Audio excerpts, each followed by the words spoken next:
Back in my bag, yo. Conscious. ISO.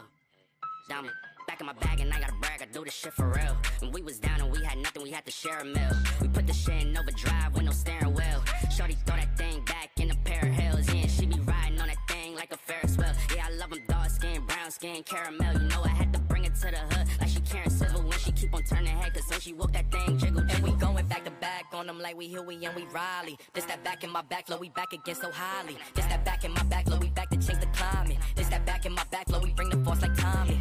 Back in my back flow. Back in my, yeah, back in my bag, yeah. I'm back in my, yeah, I'm back in my bag, yeah. I'm back in my, this my, back in my bag flow. Back again, yeah, we keep on stacking it, what's happening? Everything in Gucci got me feeling like I'm dapper then. Life has been a movie, yeah, so shout out to the cameraman. Pull up to the scene, it's going down like an avalanche. Steady going up like a travel plan. Homer Simpson face, lucky power plant. Yeah, I'm off that dope, like I'm back again to Vizzy at the Millies. Out on Club Hurst, give the word if it's a cinch, Lord forgive me. Still having motion, dog, so why would I slow it? Make it rain on them, bust a band, then you throw it. We was steady having it, even at our lowest. High speed road runner, keep my motor going. Hey, people feel away, but they don't show it. Gotta watch the people that's around you, that you grow it. They be coming around you with some plans to steal your moment. Soon as I bust a nut, she be like, baby, where you going? Never slowing down, it's enough to go around. Yeah, you probably knew it's then, but really you don't know it's now. Niggas let it show and tell, but all my niggas know me well. It was either chase a dream or go to jail, but none of us ain't going. Going back to back on them like we Huey and we Riley. This that back in my back flow, we back again so highly. This that back in my back flow, we back to change the climate. This that back in my back flow, we bring the force like.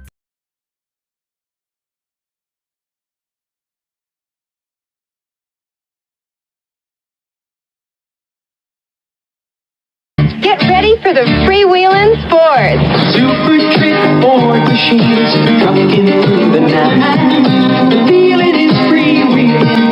The feeling's dynamite. Feeling free. Feeling free. My freewheeling Ford is TNT. Freewheeling means you can get options like panel interiors, special paint, trick wheels, and more from your Ford dealer. My freewheeling Ford. Are y'all feeling free? What is up? I hope everyone is having a fantastic evening. I am glad to be hanging out with you guys for an Insomniacs sit and spin, where we kind of sit, we spin, we hang out, we talk about knives and lives. Joe Kaspernick's in the house. What is up, Joe? Paul Mills, my brother, what is up? Oscar Nunes is in the house. Welcome, Oscar.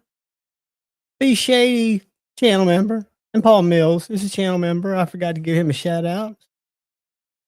Joe Isabella is in the house and a channel member and an amazing craftsman and an all around good fella. Good to see you guys.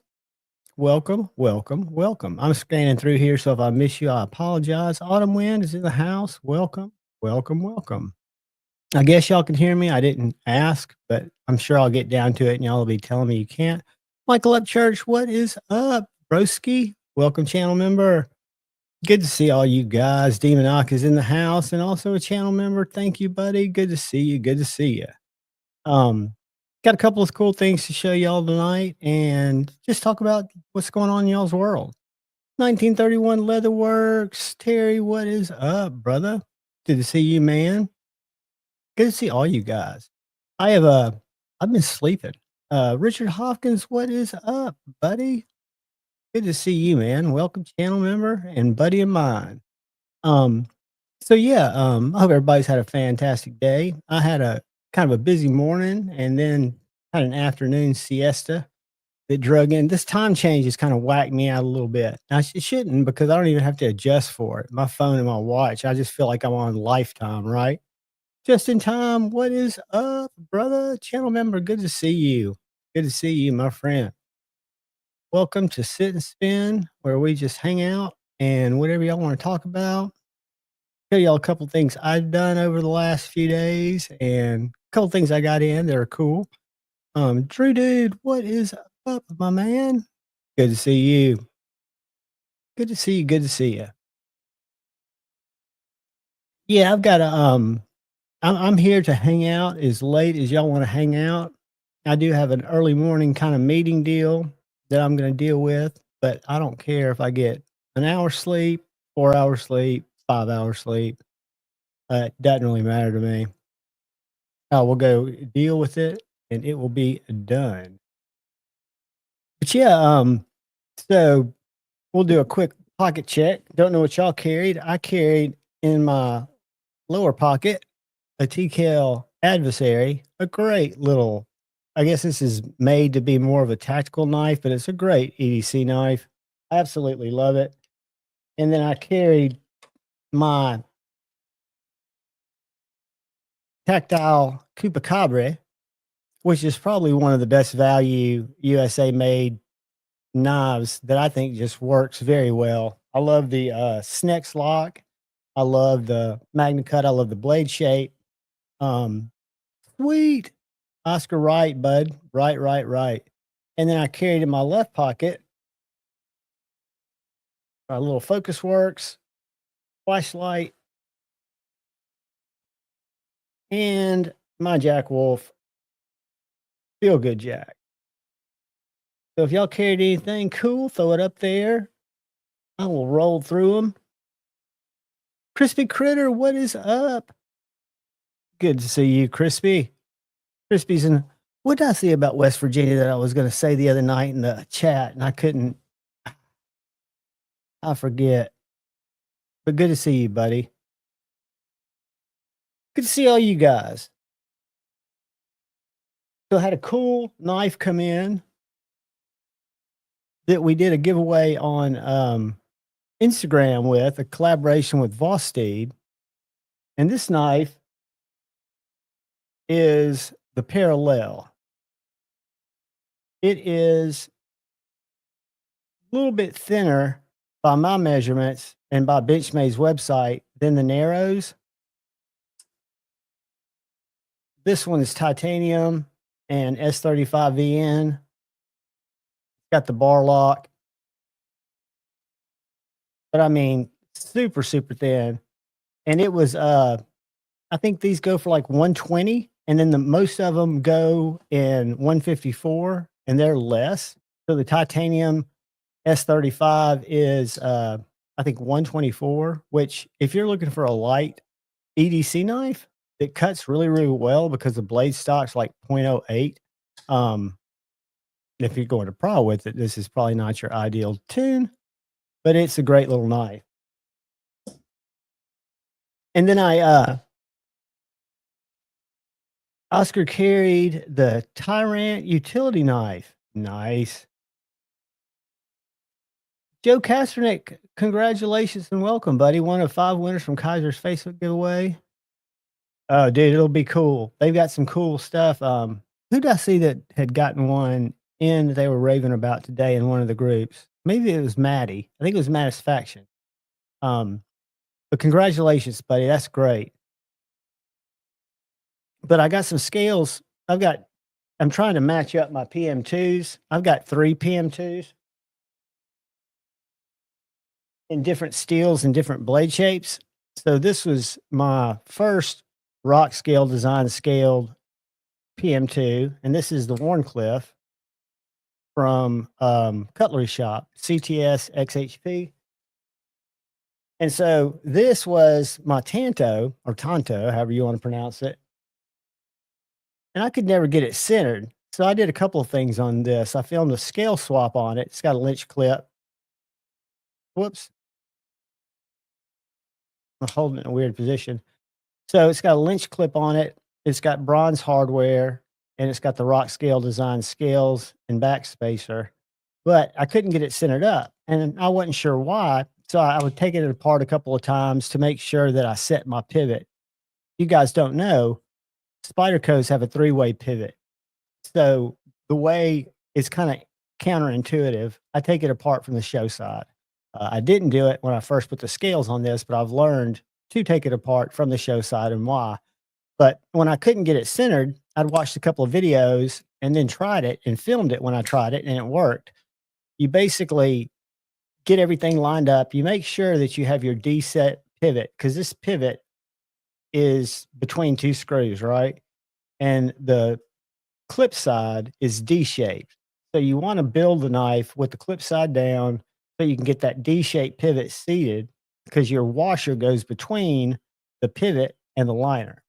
And then you put the pivot in, the blade, put the other washer, other liner, and scale. And it's easier to put the round washer or the round liner hole over it. Anyway, it didn't line up. It wouldn't center. And the Tonto is the thicker blade. So it was it wasn't rubbing, but it was just didn't look good. So what you do is once you can't get it centered up, you then loosen up your pivot, your 2 body screws, and you don't loosen them up to where the screws come out. You just take tension off of them, a couple of turns. And then you take a business card like I did in my case, bent it and wedged it down where that blade was pushing up against the liner. And I pushed it down in there, which then forced the blade to the other side. And then I simply tightened up my body screws and my pivot, took the card out, and I'll be damned if it's not dead nuts. So that was cool. And then TRM, who I love to death, loved them before I had a channel, but they sent this for me to check out. This is a Contour Titanium Bulldog. Their Bulldog is their newer bar lock that's about the same size as a Neutron, but it uses the thickest blade stock, which is still very thin for TRM. The thickest blade stock they've used on a folder, and it's Magna Cut, and it's just feels great in the hand. I've not cut a lot with it because it just came in, but I will test it out, cut with it, see how it compares. It feels better than my G10 that's got flat scales, but it's really a comfortable knife. But this little guy has really impressed me, and I made fun of the Narrows. I think a lot of it was because of the price, and I still haven't handled one in all fairness. But this little knife, there's absolutely no rattle. There's no blade play. It is so thin and so slicey. And I would think if I was looking for an ultra lightweight, got a wire clip so it fits in the pocket great, you don't even know it's there. But if I was looking for an ultra lightweight knife, this would do it. I think it weighed like 0.8. It was less than an ounce. Or maybe it was 1.8. I forget. But I'll do a review on this too, because I think it definitely deserves it. It's super thin. You flat handles, but I don't know if you can see where they're chamfered here, both on the top and on the bottom, which makes it not very sharp. But I plan to cut I've got some Amazon boxes I've got to break down. And I really want to thank you, Oscar. I appreciate it, buddy.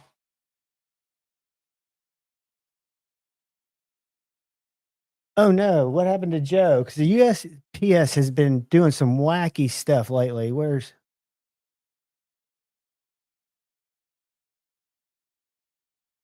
I saw somewhere last night where Shane has shipped a knife out. Joe, was that you? Because Shane shipped a knife to somebody, or Kyle actually shipped it for Shane after he sharpened it, and it's smart delivered, and the gentleman never got it.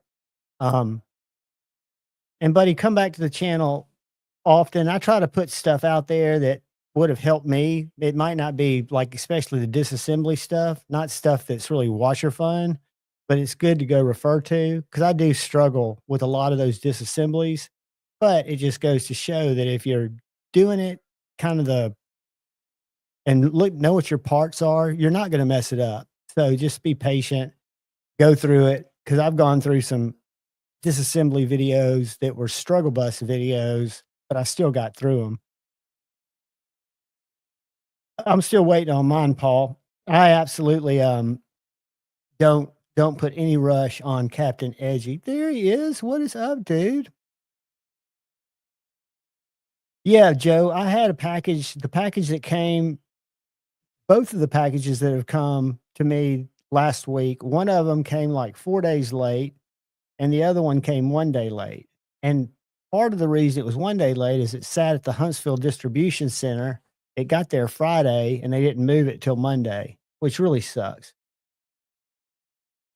What's up, Edgy? If you're up for a while, buddy, thumbs up me and I'll shoot you a linky poo.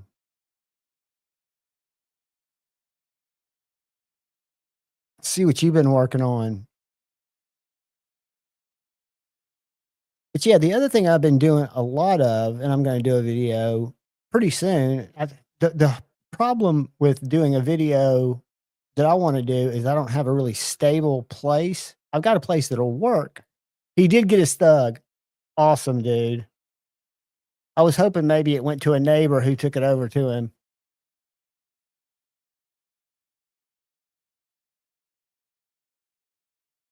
And I'm sure, there's a lot of probably shakeups going on in local, I can imagine that there's a lot of stress. I'll say this.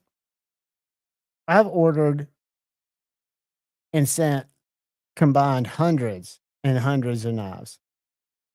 I have never not had a knife get delivered, never had a knife get lost. I did have a set of scales that I ordered from Knoll that they replaced, go missing, and never get delivered, never show up. That's the only item I bought a knife that I should have never bought when I was just waking up because it was a scam site and I did get scammed out of $99, but I don't count that as lost shipment.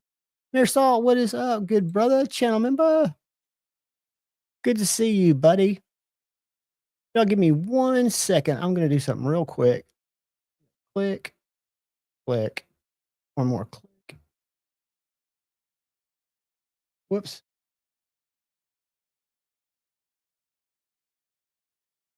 But yeah, I was supposed to have an Asher little buddy coming to me, but because Justin said he was going to send one, he reached out to me, and I haven't heard back from him. But hopefully, I'll get that in to check out. I checked out because of the kindness of Brother Ron. I got to check out the Asher, the first fixed blade he did. But the little buddy's kind of smaller. And I'll tell you something else I want to show you guys in just a little bit. I've been looking at not any of the videos yet from Blade Show, but I have been looking at a lot of the Instagram posts from some of the makers that drop new stuff. And TRM's got some really exciting stuff going on in terms of new stuff. Let me show you. They're doing, if I didn't dream this, they are doing a little fixed blade, like the big fixed blade that is so awesome. The red line fixie. I'll show it to you in a second. But so a couple of things. On the 17th, I don't know if you guys, I know Paul Mills are familiar with the Neutron or the Atom. The Neutron is probably the sliciest and the first TRM I got, and one of my favorites. It's the same size as the Bulldog I just showed you, but it's super thin. It's on washers, liner lock. But as of the 17th, they are going to be available in frame locks. So I don't know what you guys think, but I think that is very cool. I don't know what the show side looks like. Let's see if we can find a picture of the show side. There you go. So that's the carbon fiber where you've got the carbon fiber show side and a little bit of carbon fiber inlay. So I guess if you get micarta or if you get G10, your frame lock's going to match. But I thought that was very, very cool. The other thing that I thought was very, very cool, and now that I'm not seeing it, I think I might have dreamed it. Hold on. Yep, check that out. Check that out.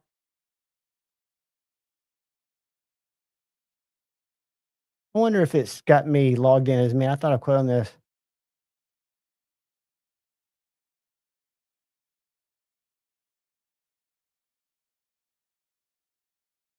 That's a little small fixed blade. So I've got one of the red line fixed blades, the full size. I don't know if y'all follow TRM, but they were Halpern titanium, and they supplied the knife industry for years in terms of people buying their parts because they're a USA manufacturer. The only thing they don't make is their carbon fiber that they source from Lithuania. Um, super nice people. There's Stevie. But great company, great people, great knives. If you're not checking them out or not following them, follow them. They're if you like slicing knives, slicey USA made knives, they're definitely cool. And that is a cool fixed blade. It does mirror salt. I wish I'd gone to Texas to see how it feels, how heavy that frame is. I can only imagine it's not going to be much thicker than this.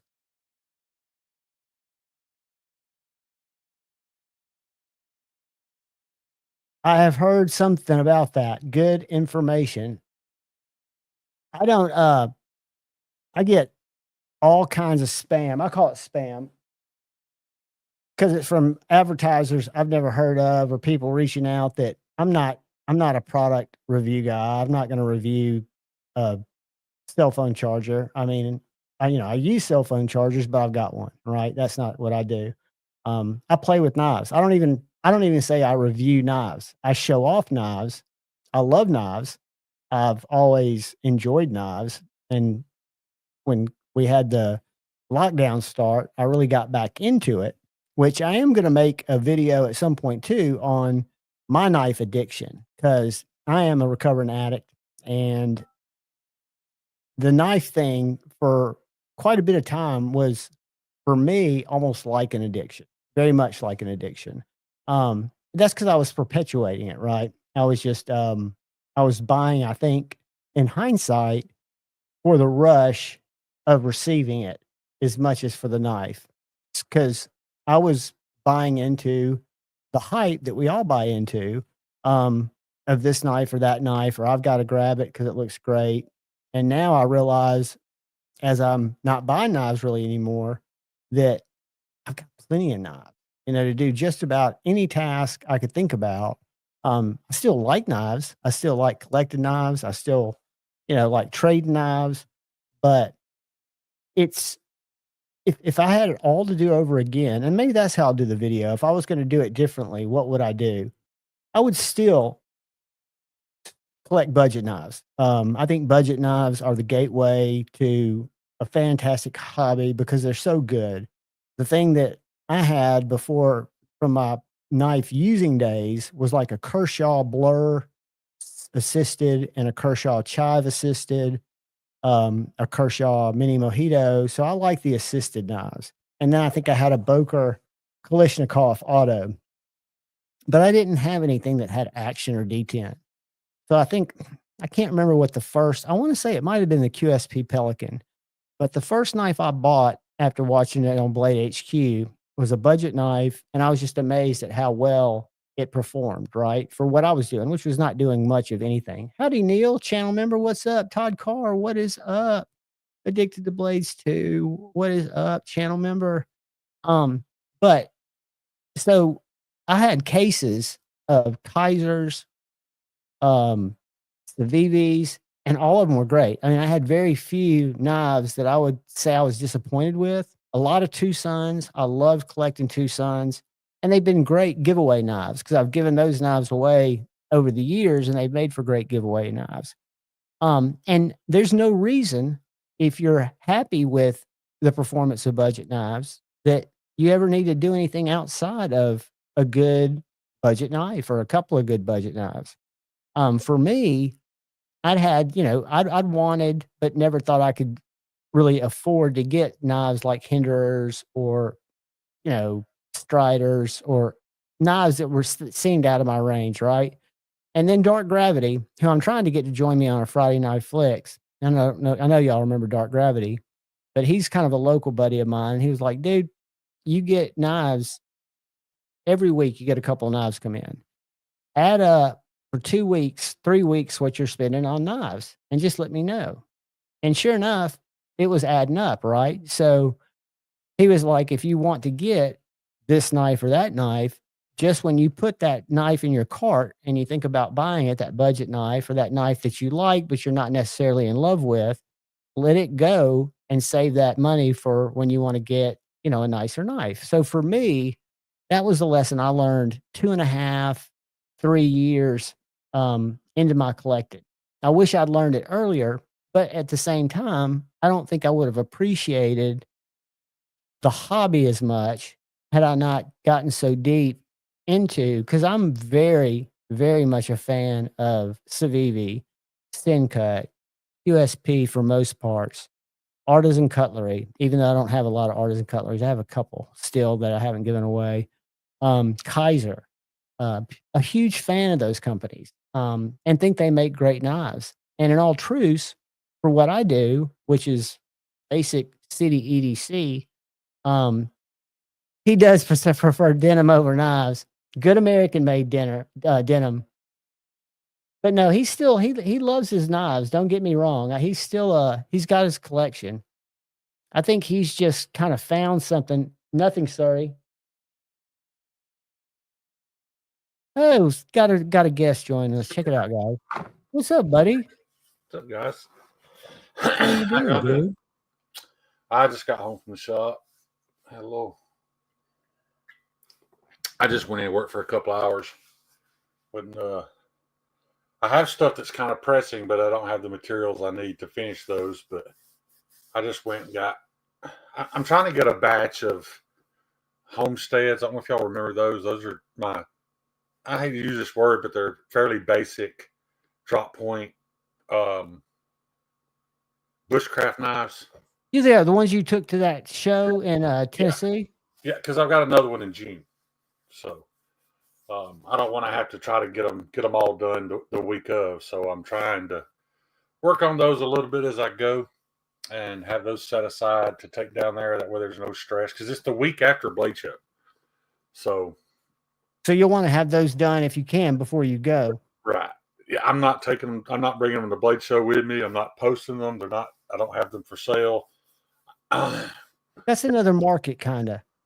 It is. It's a whole different market. And, that's one of those things where if I go and I don't sell anything, I won't be upset because we're going to shoot machine guns and party and have a good time. So, but I want to have stuff just in case. And then if it doesn't sell there, then I'll post them. Right.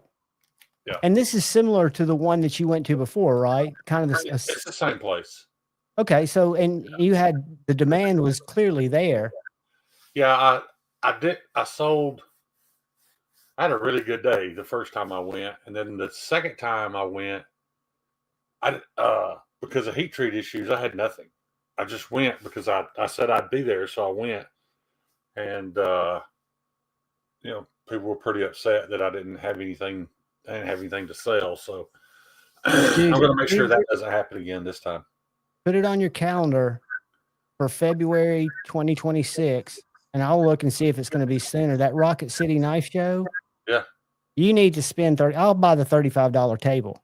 I'll buy the $35 table. I know, but you need to be there because, people like I saw Dustin was there, and I bumped into Dopey there because he'd done some knives for this Black Forge Customs or something.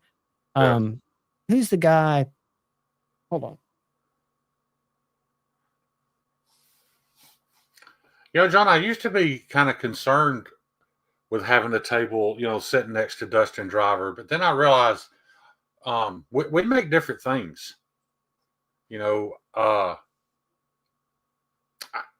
going to lie, man. I was even a little bit jealous of like TKL, in their business, but then I think we make two different things. And you do it two totally different ways. I'm not making. I can make what he makes, but my passion is in geometry, and let's face it, as nice as his knives are, and they do what they're designed to do really well. They're pierce. The geometry's not great. No, they're not made to be cutters as much as they are to be piercers. Right. Have you heard of Jed Hornbeak? I've talked to Jed Hornbeak on the phone. Yeah, because he was there too. I'd seen his knives before, and I just thought that you should be there for sure if you got knives. Jed Hornbeak and I don't do the same thing. None of y'all do. Every custom knife maker, even if you look at a table of them at Blade Show, different people that walk by are going to see themselves in different makers' knives. Right.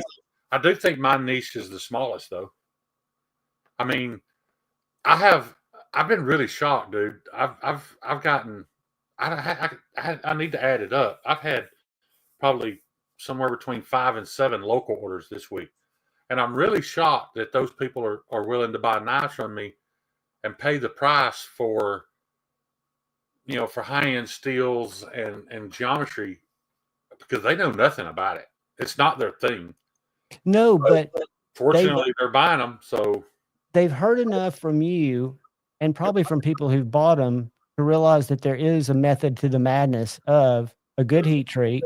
The trick about that is you have to have that conversation with somebody for them to understand that differentiator, right? They Right. can see the geometry when they look at the knife, but I think that it needs to be kind of a cornerstone of your value proposition is your heat treat.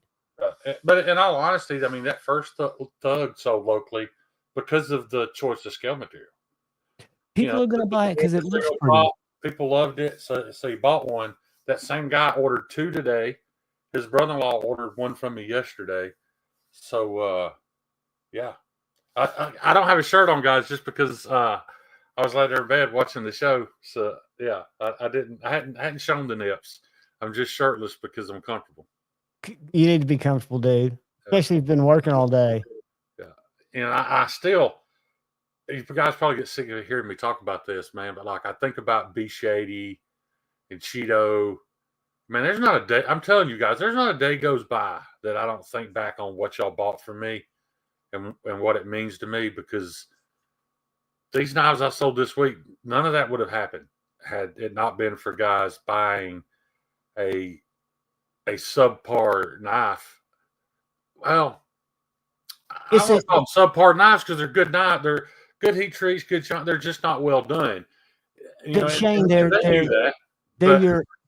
it makes more. Would it be more valuable to have somebody's first generation knife who was a famous knife maker or one that they were making every day? I guess so. I mean, there's a lot of value in having your original efforts, right? Because they cut good, the heat treats are good. If they might not be as pretty as the ones you do next week are, right? But they've got a place in everybody's collection. I'm just really amazed that I've made it this far, John, because I've literally been $200 away from going out of business. You know what I mean? Like I've been that close to not being able to continue doing this over a couple $100. So every knife that you guys have bought, man, has meant the world to me. And now I look at it like I owe B Shady, I owe Cheeto, not necessarily that I owe them money, but I owe it to them to make a better product because that's what they financed. They financed the chance for me to get better and make a better product. So. Well, it's your passion, right? And they want you to be able to, like we all do, to chase that because A, we know you're going to put out killer products, but B, as long as you can keep the joy in it, it's good for you. Richard, that's why you never want to feel beholden to it. That's why if you ever need, any kind of assistance, the things that you don't like to focus on, like you are with Brian, if it has to do with calls or with Kyle helping you with I would lean into that and I would just know that, dude, you're going to make it in this business. Right. Richard, it's odd that you asked that. I have a heathen that slung off the grinder and broke, and I've reshaped it and had to shorten it, but it's not what the guy asked for. It's an M4. It's going to be a great knife. It's just not what the gentleman ordered. I should be able to finish it up within the next week or so. So, Richard, if you're on IG, shoot me a message since you asked first, and I'll give you first dibs at it, and it'll be value priced. And I know Richard very well. He's a huge friend of the channel, and I think he is on Instagram. I think it won't come across as Richard, but you'll know it's him. Okay, I do have that one that I know of, and John, I completely forgot that I made an announcement. I was going to do a giveaway on your channel Friday. Then it was a fucking horrible weekend for me. I had so much go on that I'll be honest, I forgot about it, but I still have it. It's at the shop, so I don't want to give it away without having it here to show. But if you remember the one I told you that you could have, that the grind was a little messed up on, you fixed it. I know. Hang on, I've got it right here. Also, this is the one I gave you, and then I misplaced it. but I have refound it. This was the joke wolf that I did the video on. Oh yeah. All right, now can you see that grind line? How straight it is? Yep. Can you see this? How it angles down? So turn around again. Turn. It reminds me of San Ma. It doesn't bother me. I see it. That's the top of the hologram. That line right there. Yeah, yeah, I know that. One of them's not straight, and that's Yeah. why I wasn't willing to sell these. But I just want to let you know, this one dips down towards the handle a little bit. It runs at an angle. I just want to let you know I did find it. This is still yours. I'll get it to you soon. And then I've got that one. I did put that little finger choil in the other one, guys. And to be honest, man, it looks like a tiny Gerber flat iron kind of now. It's still not pretty. But, man, you could set it by your front door. Be a great package opening knife. I wouldn't be proud enough of it to carry it every day. But I do plan on still giving that away. So I'll try to remember we'll do that Friday night. You're welcome to anytime. What's up, buddy? I'm sending it to you right now.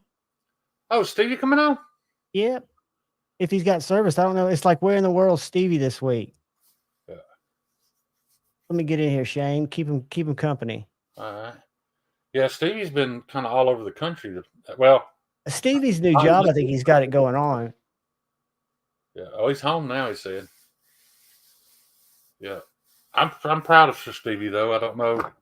I haven't heard him complain about the travel or the added responsibilities, but, man, I was super proud to hear he bettered himself. So, said Stevicus Pickle. It's in your IG, buddy. Yeah, I mean, that's awesome, dude. I think that's I think being able to travel is a good thing. For me, I got to be the point where it was burned out because I was on 65. I was either going to Gadsden, to Birmingham, to Montgomery, or Tuscaloosa. It wasn't a lot of variation. Now, I did get to travel for different, events and stuff like that. But what's up, Blessed Knives, Donzo? Yeah, we never met up when you were coming to Gadsden. We tried, but it never did work out. No, I did have lunch one day with Lee over there. And I forget the place we went to, but I enjoyed meeting him. That's before Blade Show. I think I met him. That was before my first Blade. Right. I've got to figure out Blade this year because I've got to get over there for the weekend. Yeah, I don't know how I'm going to handle Blade Show this year, to be honest with you. My money is so everything's just up in the air. It's a huge question mark. Mine is too. I may just drive back and forth. I don't know. I just don't know, man. Well, see, I will be there. I will be there. I'll say that. I just don't know how it's going to go yet. But and I've even thought of I mean, I don't want to. I'm going to go, and I'm not just going to go one day. One day was tough. That's just not enough time. It's not, because you don't get to see people. Yeah, and one of my days may be a little bit. I may be a little tied up because my friend that I sold the knife to last week and has ordered 2 more today, he's wanting to go to Blade Show, so I may end up kind of showing him around the day he's there. So I may be a little tied up that day, but we've got some things in the works. Something kind of big, something I could be very proud of that we may do a little collaboration on. So you will be proud of it, dude. It's at least a year away. It'll take him a year to make. He's making a cutting board that hinges open and the knives are stored underneath the cutting board. And I'm going to make the knives, but man, that's going to have to be something that for the clientele that he has and the price that he's going to charge, I'm going to have to really outdo myself. Or have them cut or something like that. Yeah, I'm not as worried about having them cut, and I may just have Brian do the handles. That may, that may be the ticket. But I don't know if you saw the difference in my blade finish. And I was talking to Jason Grant the other day. I don't know if I told you I talked to him. We had a long phone call, but hey, Ron. Jason was talking about how all these knife makers have given him all this advice on bettering his grinds, and he's like, Shane, I'll be honest with you, I don't like my knives now. It's like I I like those heavy grind lines and that rough around the edges look.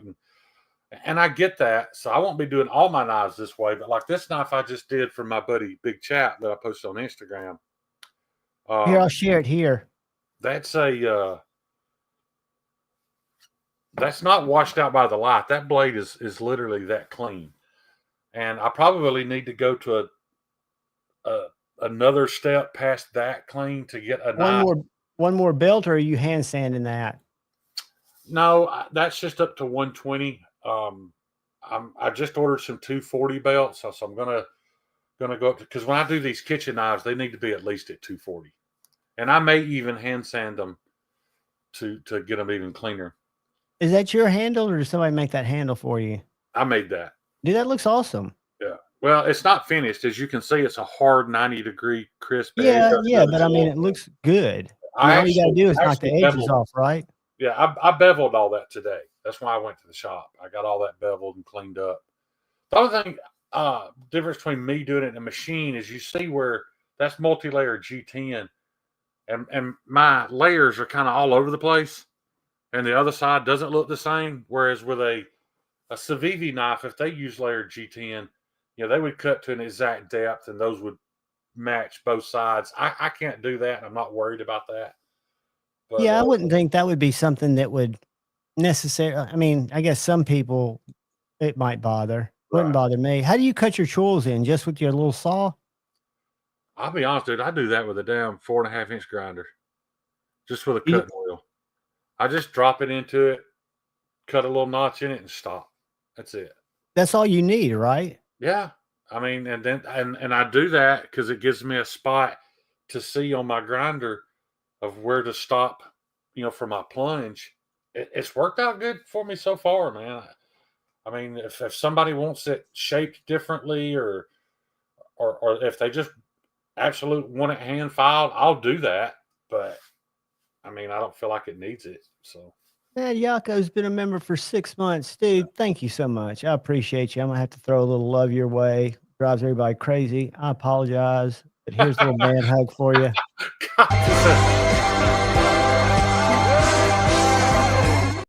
That makes Kyle want to unsubscribe. He unsubscribes all the time. Yeah.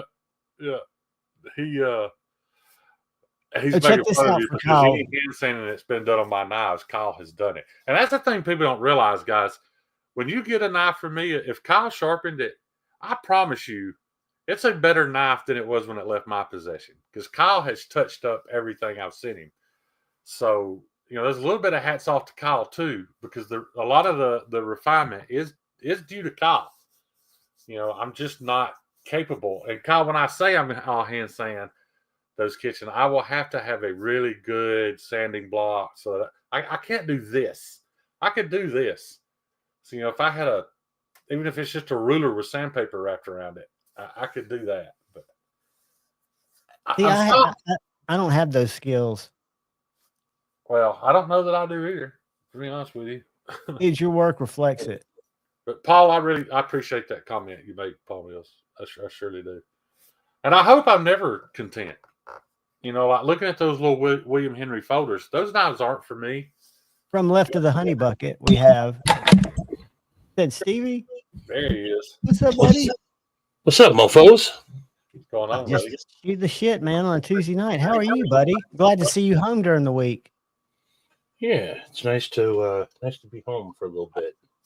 To give you an idea how bad my fingers are, guys, I just realized this the other night. I've been playing Armor Reforger. And whenever you build something on Armor Reforger, you have to hold the X button down for like 10 seconds. And rarely ever can I finish the build without my finger coming off the button. Like I can't hold it. I can't just hold the button down and be steady. Like my finger will start to shake and it'll come off. So it's just the little fine stuff that I can't. Is that kind of like Barbara Streisand syndrome? I don't know what it is. It's hand sanding my ass. Oh, you remember, buddy. It's 30 years of beating my Oh, is Kyle on here too? We always get Kyle's hands when we're lucky. What's up, Stubby? How are you, dude? Yeah, Hey, do I have your right link going? I know you've got another link. Yeah, I'm just getting ready to grab Crispy. work on a knife, so I figured I'd come shoot the shit with you guys if you don't mind. Hey, did I'm I not- text you and tell you that I figured it out?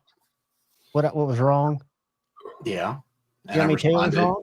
No, I You'll responded. understand it, but you know how We had a conversation. at T2 you can either set it for a movable base or you can set it for a flat base. There's like different P1, P2, P3, P4. My other angle finder didn't have that. It was set up to work on me changing the angle of the blade on my Blitz. So I was never setting the right angle. I was setting a random ass angle. What that? What are you working on, Kyle? I was getting ready to work on that one for Space Coast. Oh, okay. Well, that knife of Space Ghost is what sold. I've got to make another one just like it. I got that ordered in today. Yeah. Nice. So I'm going to continue to use that scale material. I just want to make sure everybody knows I've exhausted my resources trying to find it U.S. made. I just can't. So. And there's no foul in that. I mean, if like somebody in TRM the United says, States can make something that pretty, I'd pay double for it if I had to. What you got? Donnie.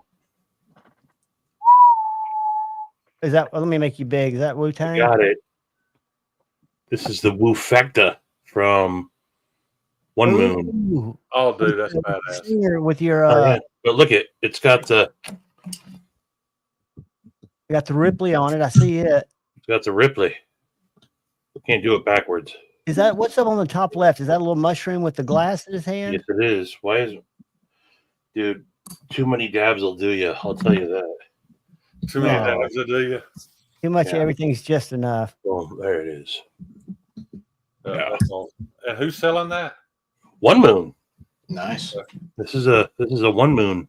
Is there a link? There is. That's outstanding. Share it, buddy.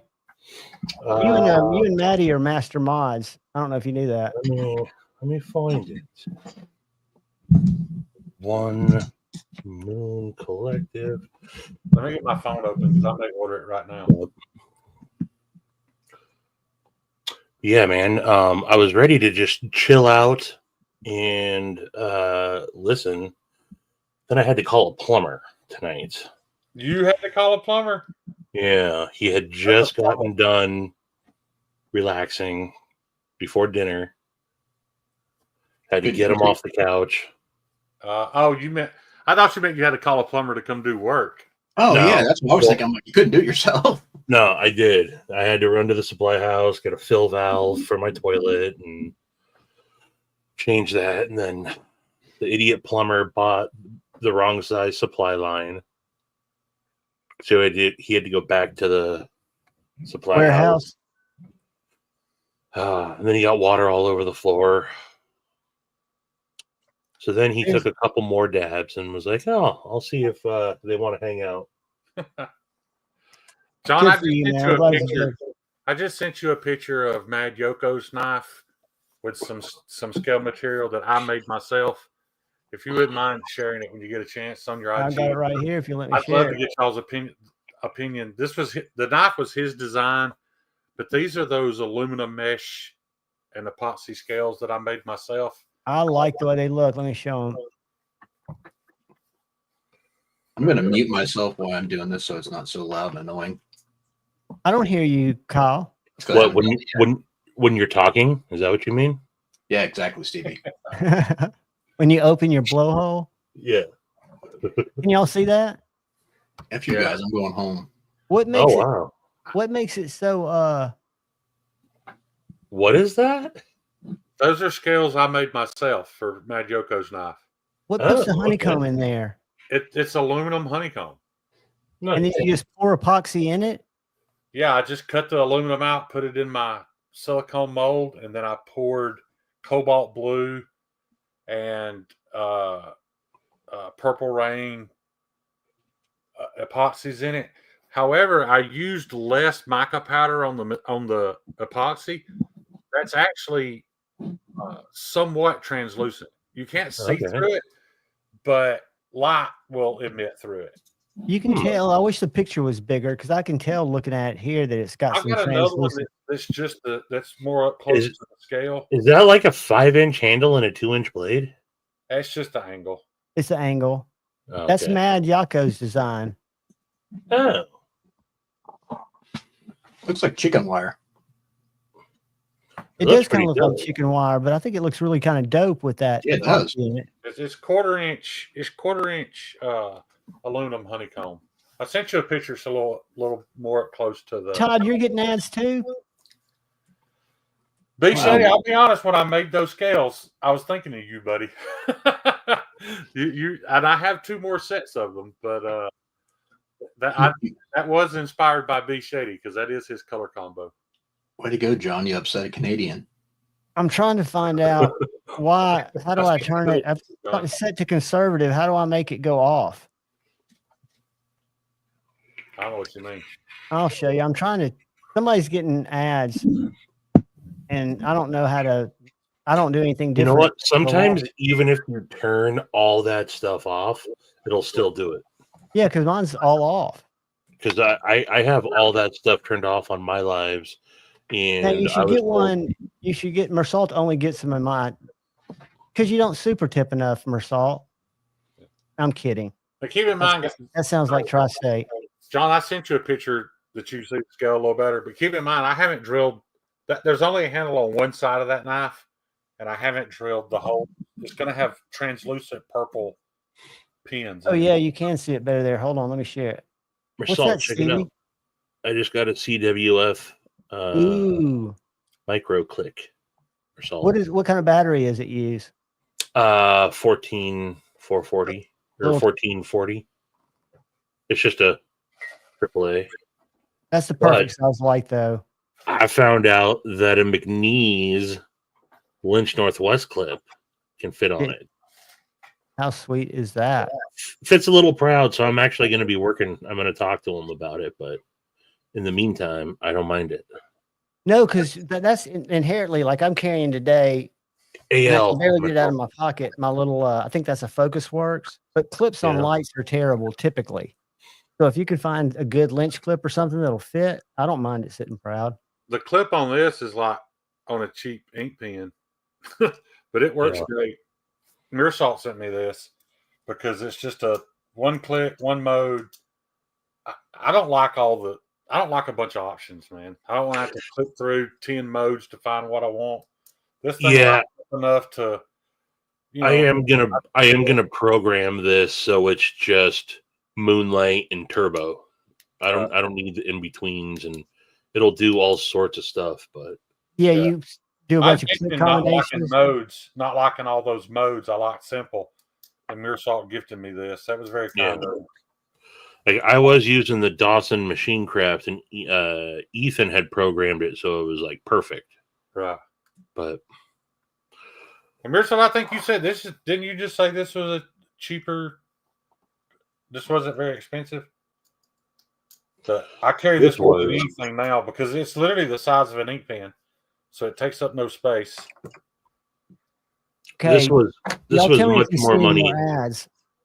This was much more money than I wanted to pay, but it got me exactly what I want. Finally, a USA made 650 lumen, this exact size. Yeah. It'll last forever if you don't lose it. Yeah. I mean, $325 for sure is a lot of money for a flashlight, but Right. it's perfect. I absolutely love it. Mersault said this is the same LED that's in your light. Oh, okay. I don't know how Nice. you know that, but it's not moonlight mode. It's a little brighter than that. It's just a perfect general use flashlight. Now I've got tactical Yeah. flashlights, that'll burn your retinas, but for everyday use, this thing has been perfect, man. Hey, Mur, is that the 219A or is that the 519A? Yeah. And I mean, for me, for EDC purposes, I'm not talking like going out and walking the dog or anything, or being on trail at night, early morning. 650 lumens is even more than I need for an EDC light, man. I mean, I'm not trying to light up the backyard. I can, but usually it's because I drop something underneath my desk here, and I just need to, need a quick light to. Yeah, this thing will bounce light off the moon, but I'm not carrying it. Oh man, when we were at Blade Streamline Show, screwed up so bad though, making What? this thing where you have to take the batteries out to charge them. oh yeah, So aggravating, man. Cue Ball had some Olight when we were in Atlanta when we all stayed together. That we turned off the light. The house was pitch black. Yeah. And he turned on the light, and it was like it lit up the Is it entire. that big one that's got like 100 LEDs on it? Yeah. Yeah, I've He uses seen it when pictures of it. when he's out on his boat, but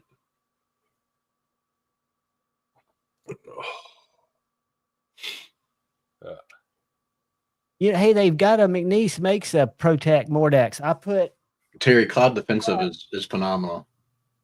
I love if their I'm not stuff. mistaken, Paul, no, it So won't what is because this, so that we can tell the people what, in case somebody's interested, what brand and model is this? Guys, this is literally about as big around as a. It might not be as big around as a Sharpie. So you can easily carry this in a shirt pocket. it won't, Paul, because there's a groove that the Protect clip fits in on the Mordax. It's milled out in the aluminum for. but I've got a Mordax clip that I got from Protect or from Lynch. Oh, will a Mordax clip work on a? Oh, I'm sorry. I got it wrong. Wait a minute. What? I'm confused now. I think he said, would that work on a Mordax? Would that McNeese clip fit a Protect Mordax? Looks like the same hole pattern, and it won't because it's thicker. But Lynch, I'm trying to pull it up. It might be the same 2-hole pattern, but It'll sit too proud. it's milled and it's not the same. Well, here I have. Well, where was it? Yeah, right here. It's not the same pattern. Here you go, on the Paulie. two. You won't be able to see it, but I don't think so. Paulie, But the check these Protect out. clip might fit the. But I mean, they're the same size clip or the same price clip, so. I know this is going to sound weird, but I carry a different light depending upon if I'm going out at nighttime or I'm going out during the day. Yeah. I mean, I carry a small, just EDC AAA 440 battery for daytime, and then this is my nighttime light. I carry a Streamlight HLX. I had one of those for a long time. So it's a great light, and I don't mind the 18650 size. I mean, it's a little much for shorts, but for pants, it's okay. Yeah. I mean, it's a little bit heavier, but I like having the, I think it's either 1,000 or 1,200 lumens for nighttime because it actually has more punch. So you know what I'm using it for, Stevie. It's a secondary. So I want that for nighttime to be able to punch through photonic barriers and stuff. Yeah. Kyle, are you saying you knew what flashlight this was Mearsalt sent me? No, I know what the emitter in it was. Yeah. Well, he hasn't answered. I'd really. Oh, Kill Zone flashlights for pen light out of stock. Oh, okay. So Paul, they're all the same price, so you may as well just order the clip that's for the knife. There are slight differences between. The stubby is what I wish I'd gotten. There's like on the McNeese, I keep losing it. The screw heads are like he does like they do a recess to the whole pattern. Stevie, have you tried one of their 2-piece clips yet? Yeah, I got one.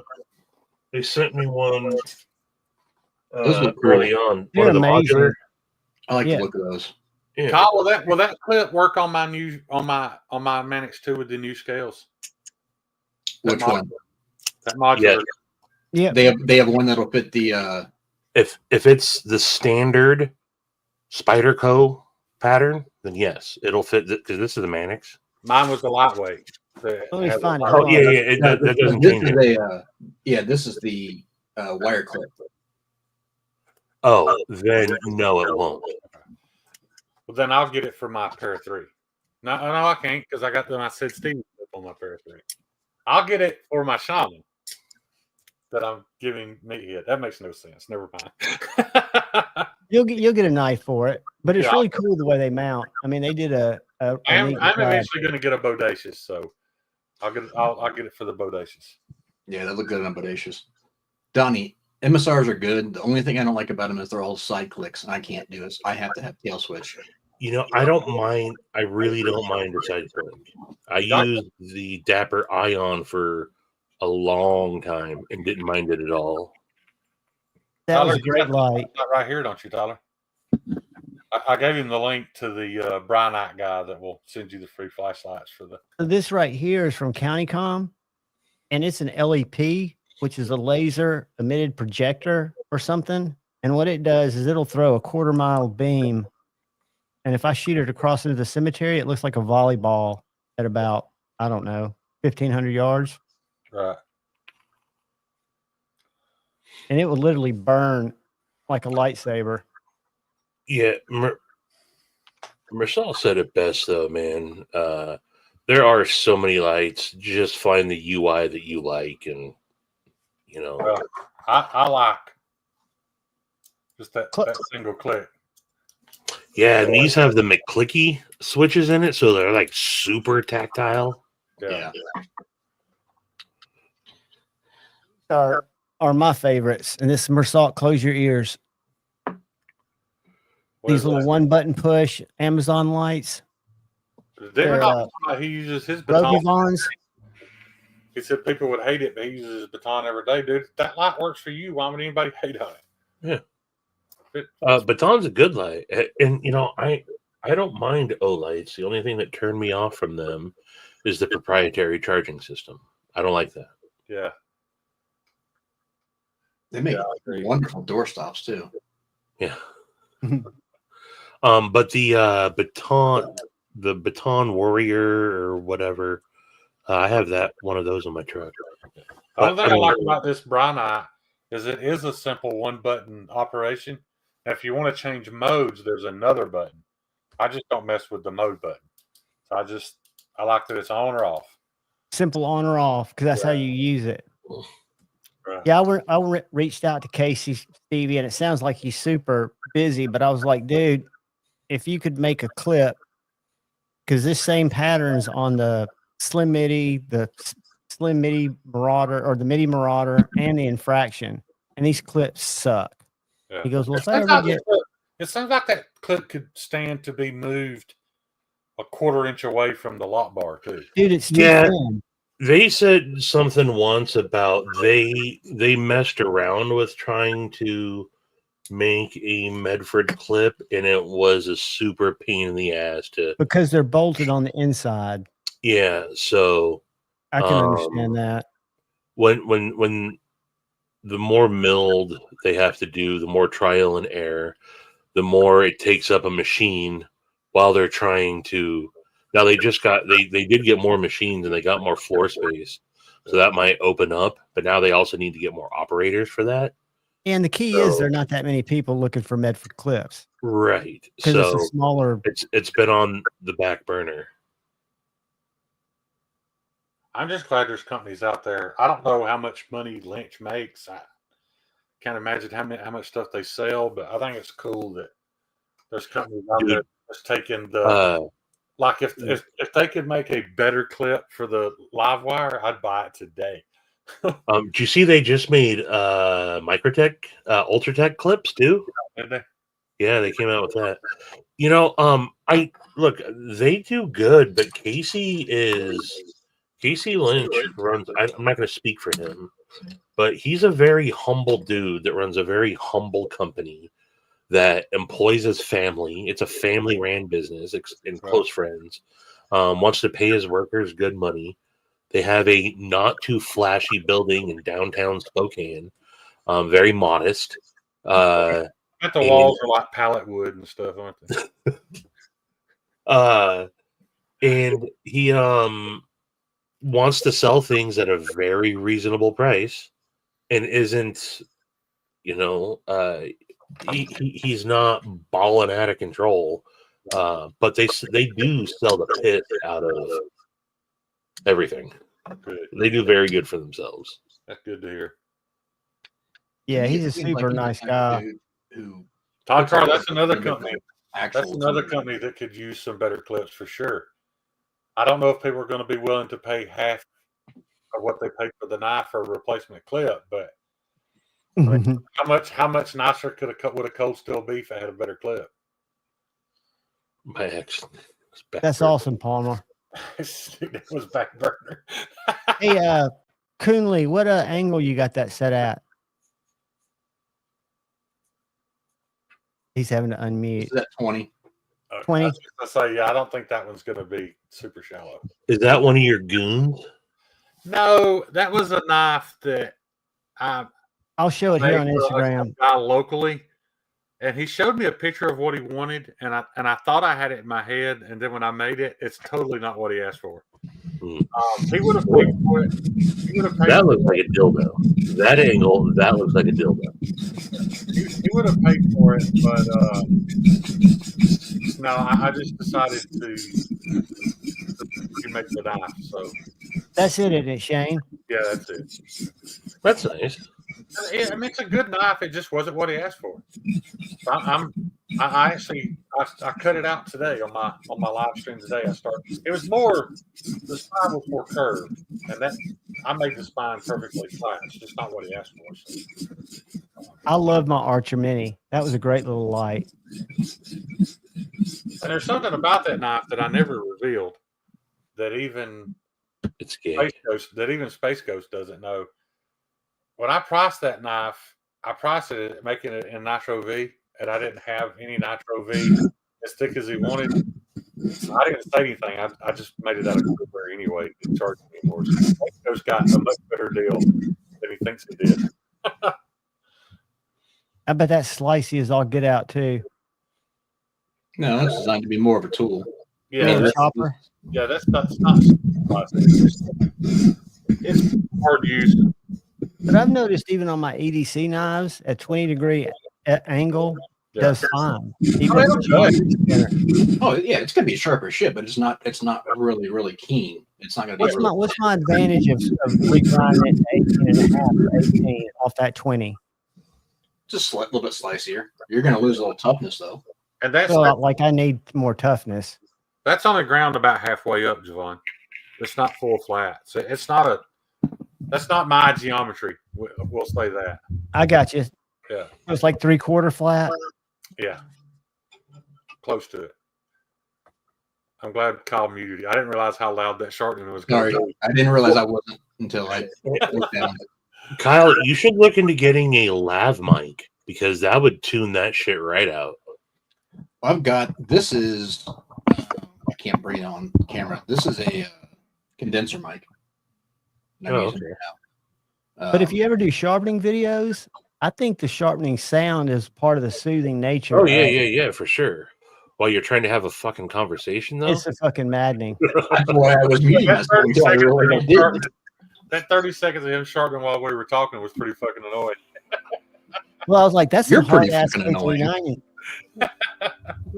I mean, you said it. You knew it was going to be like that. Well, I thought I had myself muted. My bad. You're right. Yeah, it is. We know, Kyle. I fucking hate it here. No, you don't. Oh. You know the one place I hate more than here is fucking Mattisfaction's Discord. Apparently, I won a membership, I guess, because all of a sudden his Discord became active again in my notifications, and I had to ask him. I was like, "Dude, can you please kick me out of the Discord or something?" I can't do, guys. I'm the worst at even comments on YouTube videos. It's not because I don't see them pop up on my phone. It's just it's hard. Shit. It's hard to keep on. I pop in and out and in and out and in and out, and I'm just done trying to. People understand. Yeah. Well, I am is even, and I'm sure Maddie's is smaller than most people's, but it's very the easiest Discord I've ever been in, and I mean, sensory overload. It's good stuff. It's actually very. It's not what it used to be. It's better than it's ever been now. Well, maybe I should have given it a chance. For a while there, it was horrible. I set up a Discord that I don't use because I don't know how Maddie was going to walk me through it. The only reason is because people can allegedly call in through Discord. And I Yeah. can type them through my little board. So we tried that actually. We set up a specific 1-800-SET-FACTION Discord. Yeah. And we tried it out one night, and we had Crispy and Knife Nut 69 and Eggs and Ham called in on it, and then we just shared the screen, and it works. Well, my thing about it is, it's not that anything's annoying about it or any of the people bother me. It's that If you don't know how to, I don't know how to use it. and I can't have a conversation in there because, like, if I leave for 5 minutes, well, it's like, so Shane, that's real life. If you're in the middle of a conversation, if people are sitting around talking and you take off for 10 minutes and come back, you don't know what the fuck's going on. Only their conversation isn't listed for you, Right. But it's definitely, it can be overwhelming, dude. Without Shane there, and then your phone dings 50 times a day. Yeah, if you don't mute that, it's whew. But it's cool. I mean, there's different. You can organize channels, and see, that's another thing. I'll forget what channel I was having a conversation with somebody on, and then I can't find it. And yes, so you have to pay much more attention for sure. Yeah. But they're very popular. I mean, a lot of channels, and outside of the knife community. I mean, Discord is a big thing for communication with audiences. So yeah, I want to be able to use it and not just send out wavy hands. Yeah. That's really all I know how to do. Yeah, I just that was my issues. I don't know how to use it, so I was always out of the loop. Mofos be talking, that's for sure. Yeah. I haven't seen what's up, Lord Needham? Lord? My Good Lord. to see you, brother. Hello, Stevie, John, Satan, and Shane. I guess Eggs must be pretty busy because I haven't seen him in the last couple of weeks. I know he's in school doing his finishing up. I need him. Did you want me to make you big for that, Kyle? Hold on, let me make you big, and you can reach out to Needham again. There you go. I finally sold my Ferrum Forge custom. Oh, did you? You were willing to let it go, Maddie? I'm sending you a link just in case. Yeah, I was. I've got to the point now with my knife collecting. I say it all the time. If I don't really have some sort of personal touch with the knife, I'm not interested in it anymore. And as much as I loved I'm a big Ferrum Forge fan. As much as I loved having an actual custom, not just a mid-tech in my collection, it doesn't compare to my Blessed Knives Ripley or a Edgy American or a Edgy Blade Works. So that stuff's getting moved along. And I just got on Scott Still's books for a new build. And the next couple that I sold, I'm going to be getting on Donnie's books. But I just got one. So Scott Still sold out at Blade Show, by the way, man. Awesome. Edgy Blade Works sold out I think he brought 8 knives and an auction piece, and he came home with no knives. Awesome. But right before he left, Steve Clare got the Tipper XXL. So that blade is so sexy. This is the Tipper, and then there's the Tipper XXL. Steve was it about an inch and a half longer, Stevie, overall? About an inch? You have to measure it, or so, and just a bigger blade. But I think it's even cooler that Scott is selling out, making something that no one else is. Yeah. So this is Durastone that he Zerblasted. He Zerblasted everything. But what's Zerblasting? It's just a different media that you're blasting with. Gotcha.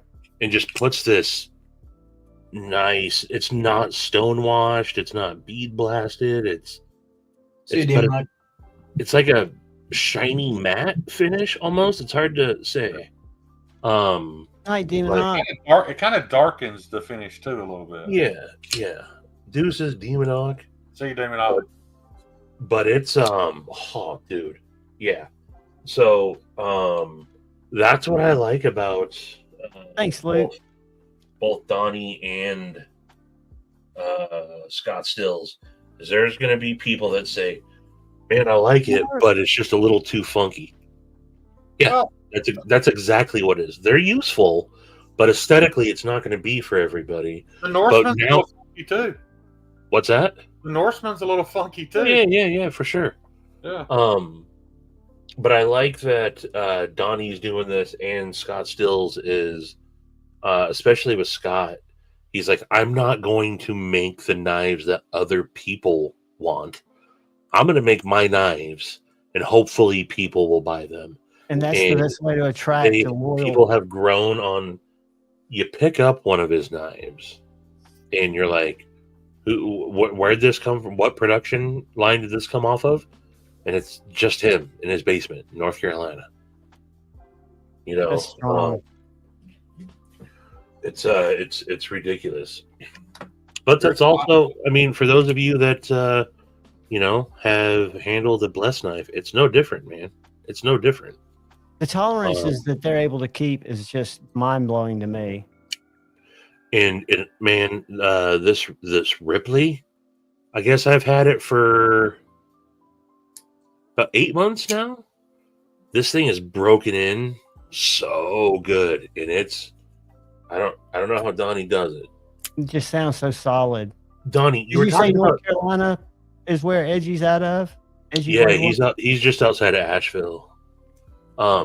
Donnie, you said something on your live about possibly, or like someone said doing like a more low profile flipper tab. Don't change the flipper.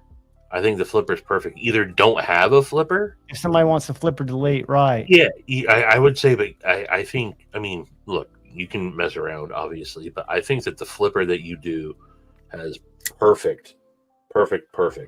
So, I mean, I could understand people not wanting a flipper, but to me, it's But to ask somebody to redesign a flipper, flippers are very strategically made. I mean, they're engineering feats if you get one that works right. I think of the, and this is a production knife, but like the Sharp by Designs, what's it called? The Evo? What is it? Not the Tempest. Maybe it is the Tempest. But some Typhoon? flippers have just Typhoon. Yeah, the flipper, you touch it and it just snaps open. And then I've got some low profile flippers that are nice, but they don't have the same tactical just engagement. Donnie, keep the flipper and get rid of that crappy clip for eggs. Eggs. People love to complain about this clip. I'm just kidding. I don't really care. Nothing wrong with the clip. Nothing. There's nothing wrong with this clip, but people love to complain about it. Yeah, Mersal, having one with a, I think I saw Donnie, you did kind of like a pill shape hole on that. I think that would be dope. I think he's done that on the Newt, I think. But to me, and I know Scotch agrees, I know everyone that's got a Ripley agrees. It's just Donnie has got it. The ergos of the Ripley locked in. Special. It's locked in.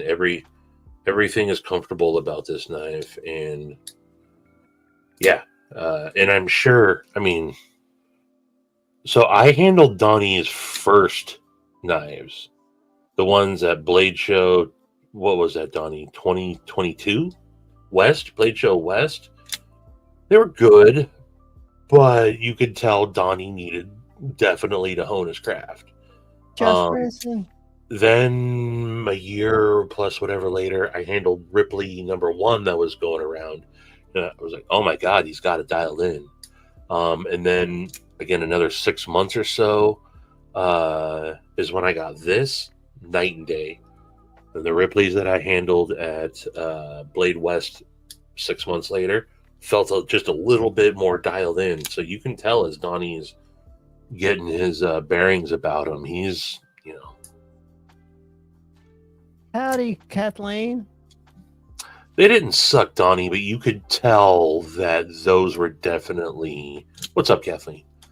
You could definitely tell that they were your first knives. And I know not like your very first knives, but you could tell that like that was, just an early iteration, that there was something there. But that's also why I don't know why I'm yanking Donnie's crank so much today. Gareth, what's up, brother? I agree. Front flippers can go straight to hell, in my opinion. I have no.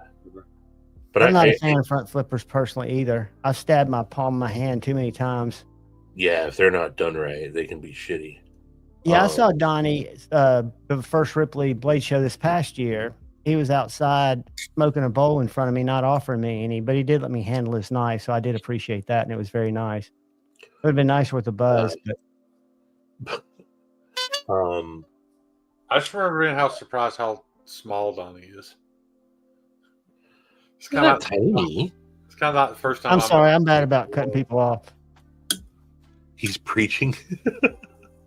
Donnie's not small. Donnie's a little bitty dude, man. Yeah, he's about my height. Shane, not everyone's a gargantuan like you, but I'm guessing he's 5'6", 5'7".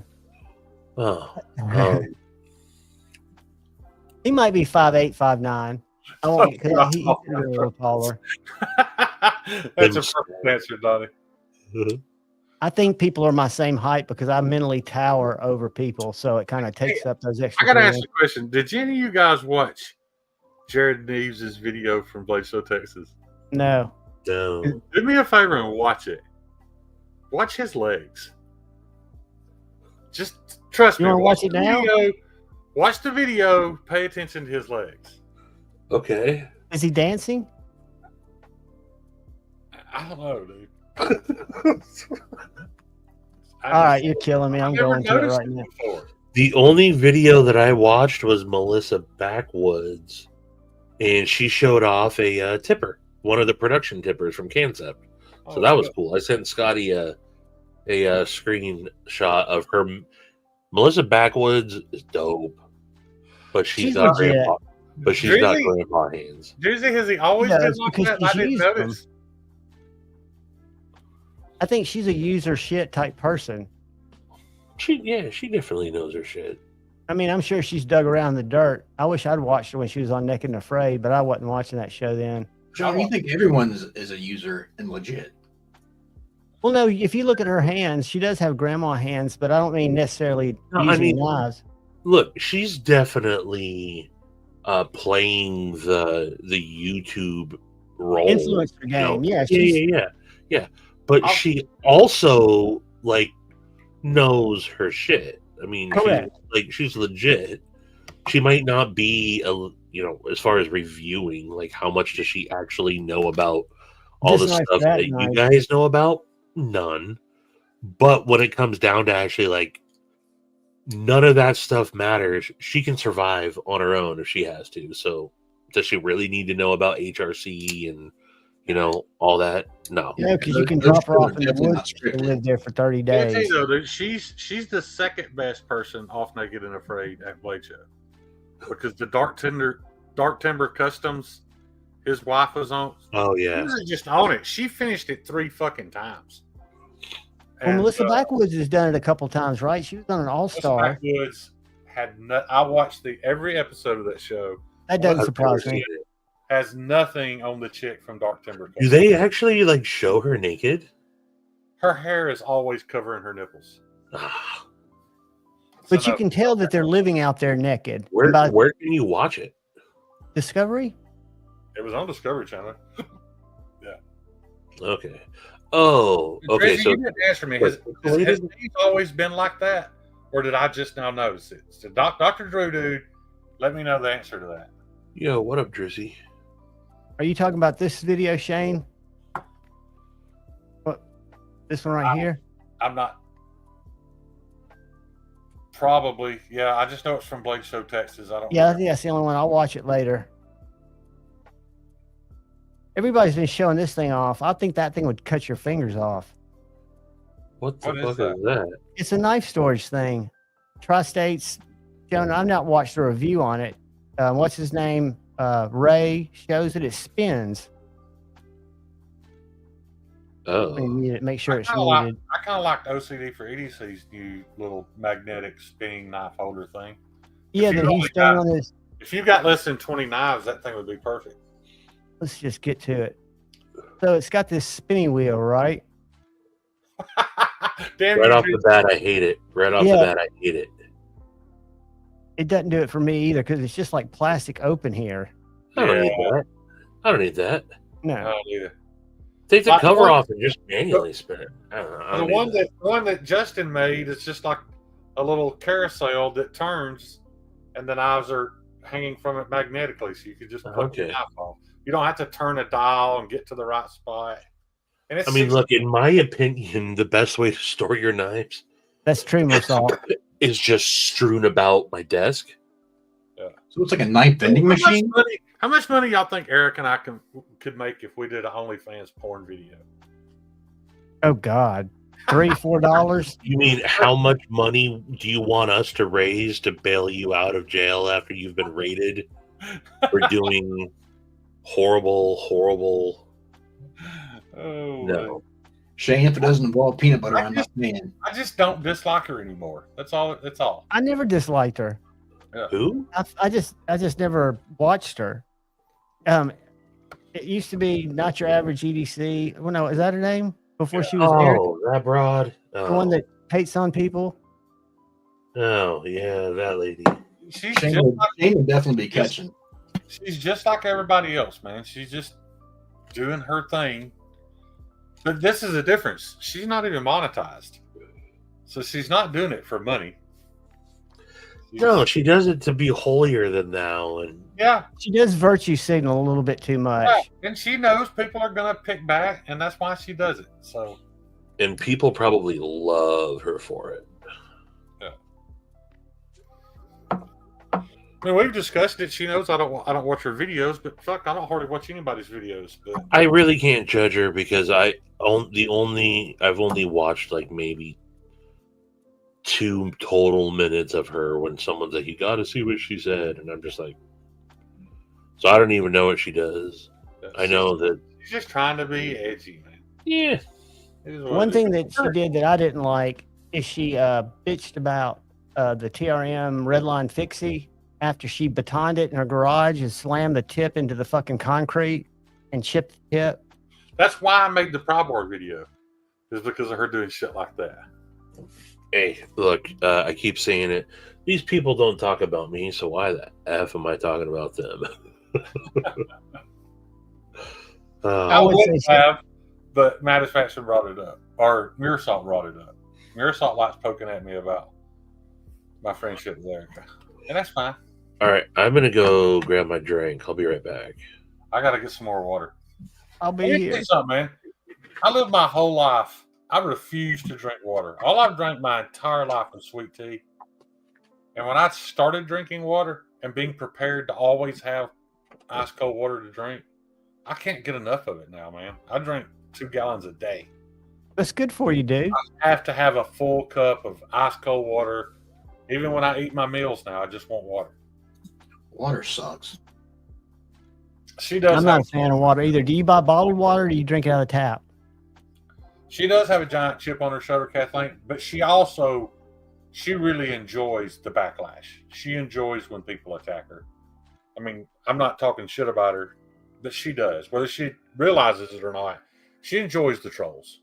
So, I somewhat enjoy trolls too. So, it is what it is.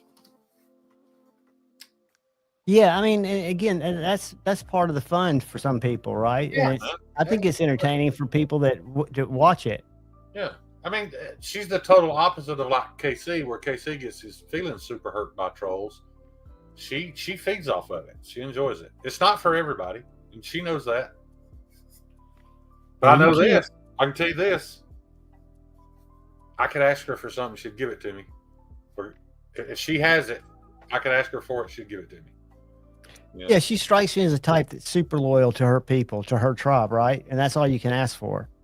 And I told her, "Do you want to know why?" I said, "You want to know why I haven't sent you a night to review yet, Eric?" And she's like, "Why is that?" I was like, "Because I know you'll shit on It's like, I'm not ready. I know you'll find something to shit on it about. And she's like, you're probably right.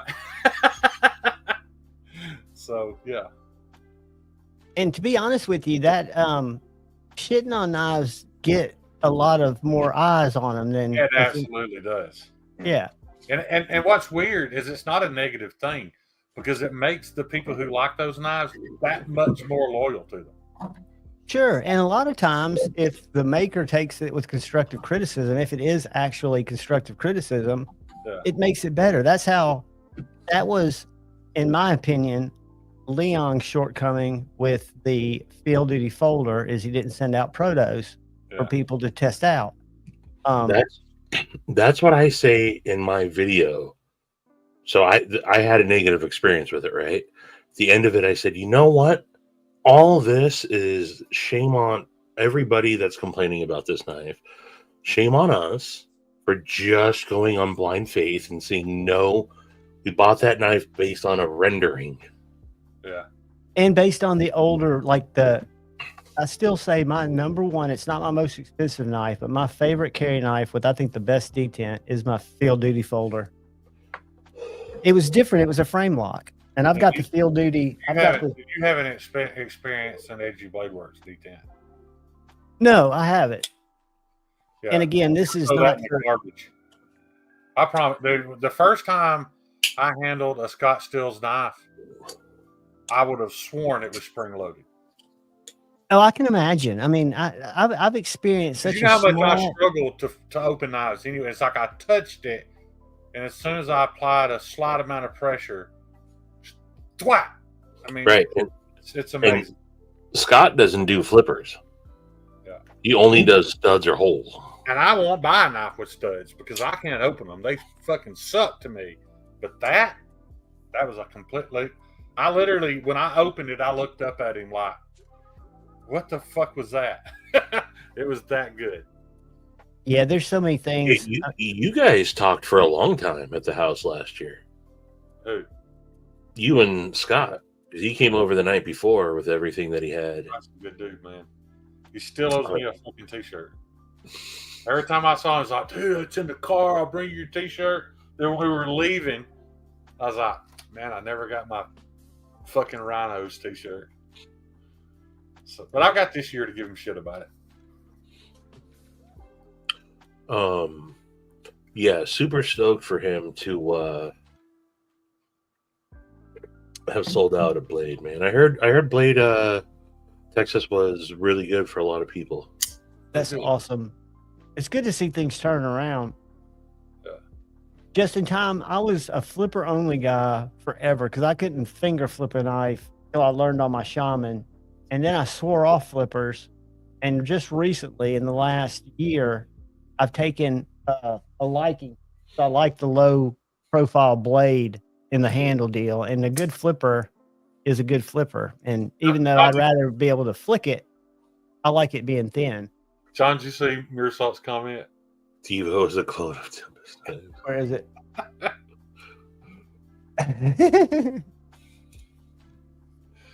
Which came first, the chicken or the egg? Yeah. No, I've still got. I was collecting them, and I let several of them go. I've still got a nip. I still got my nip slip. Still got a couple of mashes. I'd probably be willing to let one of those go. They just all remind me of shit I saw from Kubi on Amazon 5 years ago. There's. I don't remember when Kubi was the big. They were the biggest knife brand on Amazon. Right. They were cloning shit. That were just whatever. And now, anyway, never mind. We'll go get some water. I'll be right back. You got a link if you want to jump on, buddy. I missed the Lefty Lives too. I texted him last week just to check on him, or the week before. Yeah, I still chat with him a little bit. My first exposure ever on YouTube was before I had a channel going on one of Lefty's lives with Jared Neve of all people. I used to love Jared's lives when he, and I don't know how many subscribers he had, but I can remember that was a Thursday night staple for me. Just because I like his story time, and this was back when he would. When I first met Jared, he had like 3,300 subs. Yeah, that's about how many it was, and that's when Mr. Amazing was all in it, and.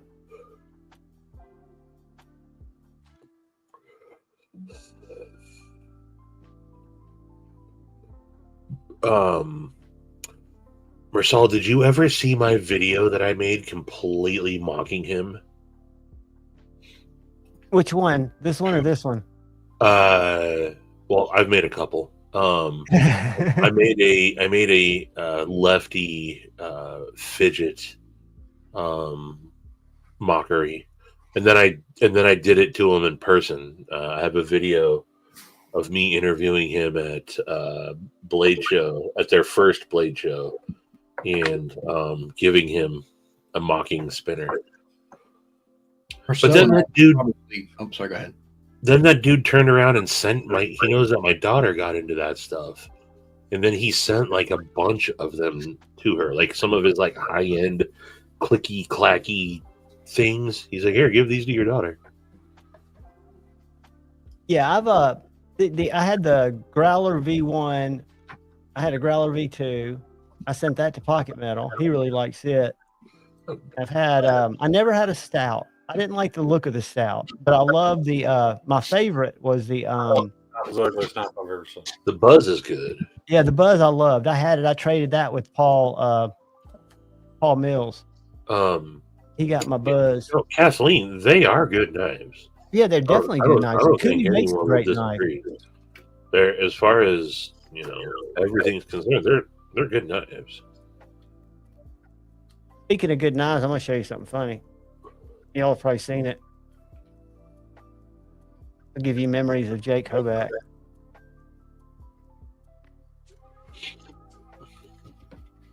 Have you seen this collaboration that's coming out, or it's come out? Probably not. You recognize that? That looks like a sumo. It is a sumo. It is. Look, it's $270. That's who was making it in the first place. Yep. No, it's not. Is it not? No. If you go to Jake Hoback's website, he has it printed on there. It was we. He went back and listed all his OEMs. I think he got confused because this knife looks. There are a couple of reviews on it, but it looks identical. But I guess it would if they had the plan right. It's just a matter of dialing it into your CNC. Stevie, do you really want to open the can of worms on me? Explain why we? No. I was just gonna say, Shane. We'll let it go. Shane's ready. Like, I can tell you why. I can tell you why. Hey Shane, I just measured this. Shit, it's the same. Shane, I just measured this.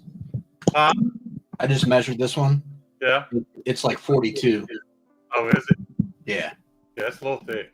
I mean it's still slices, but where'd you get that mat, Kyle? It won't cut paper towels, Kyle?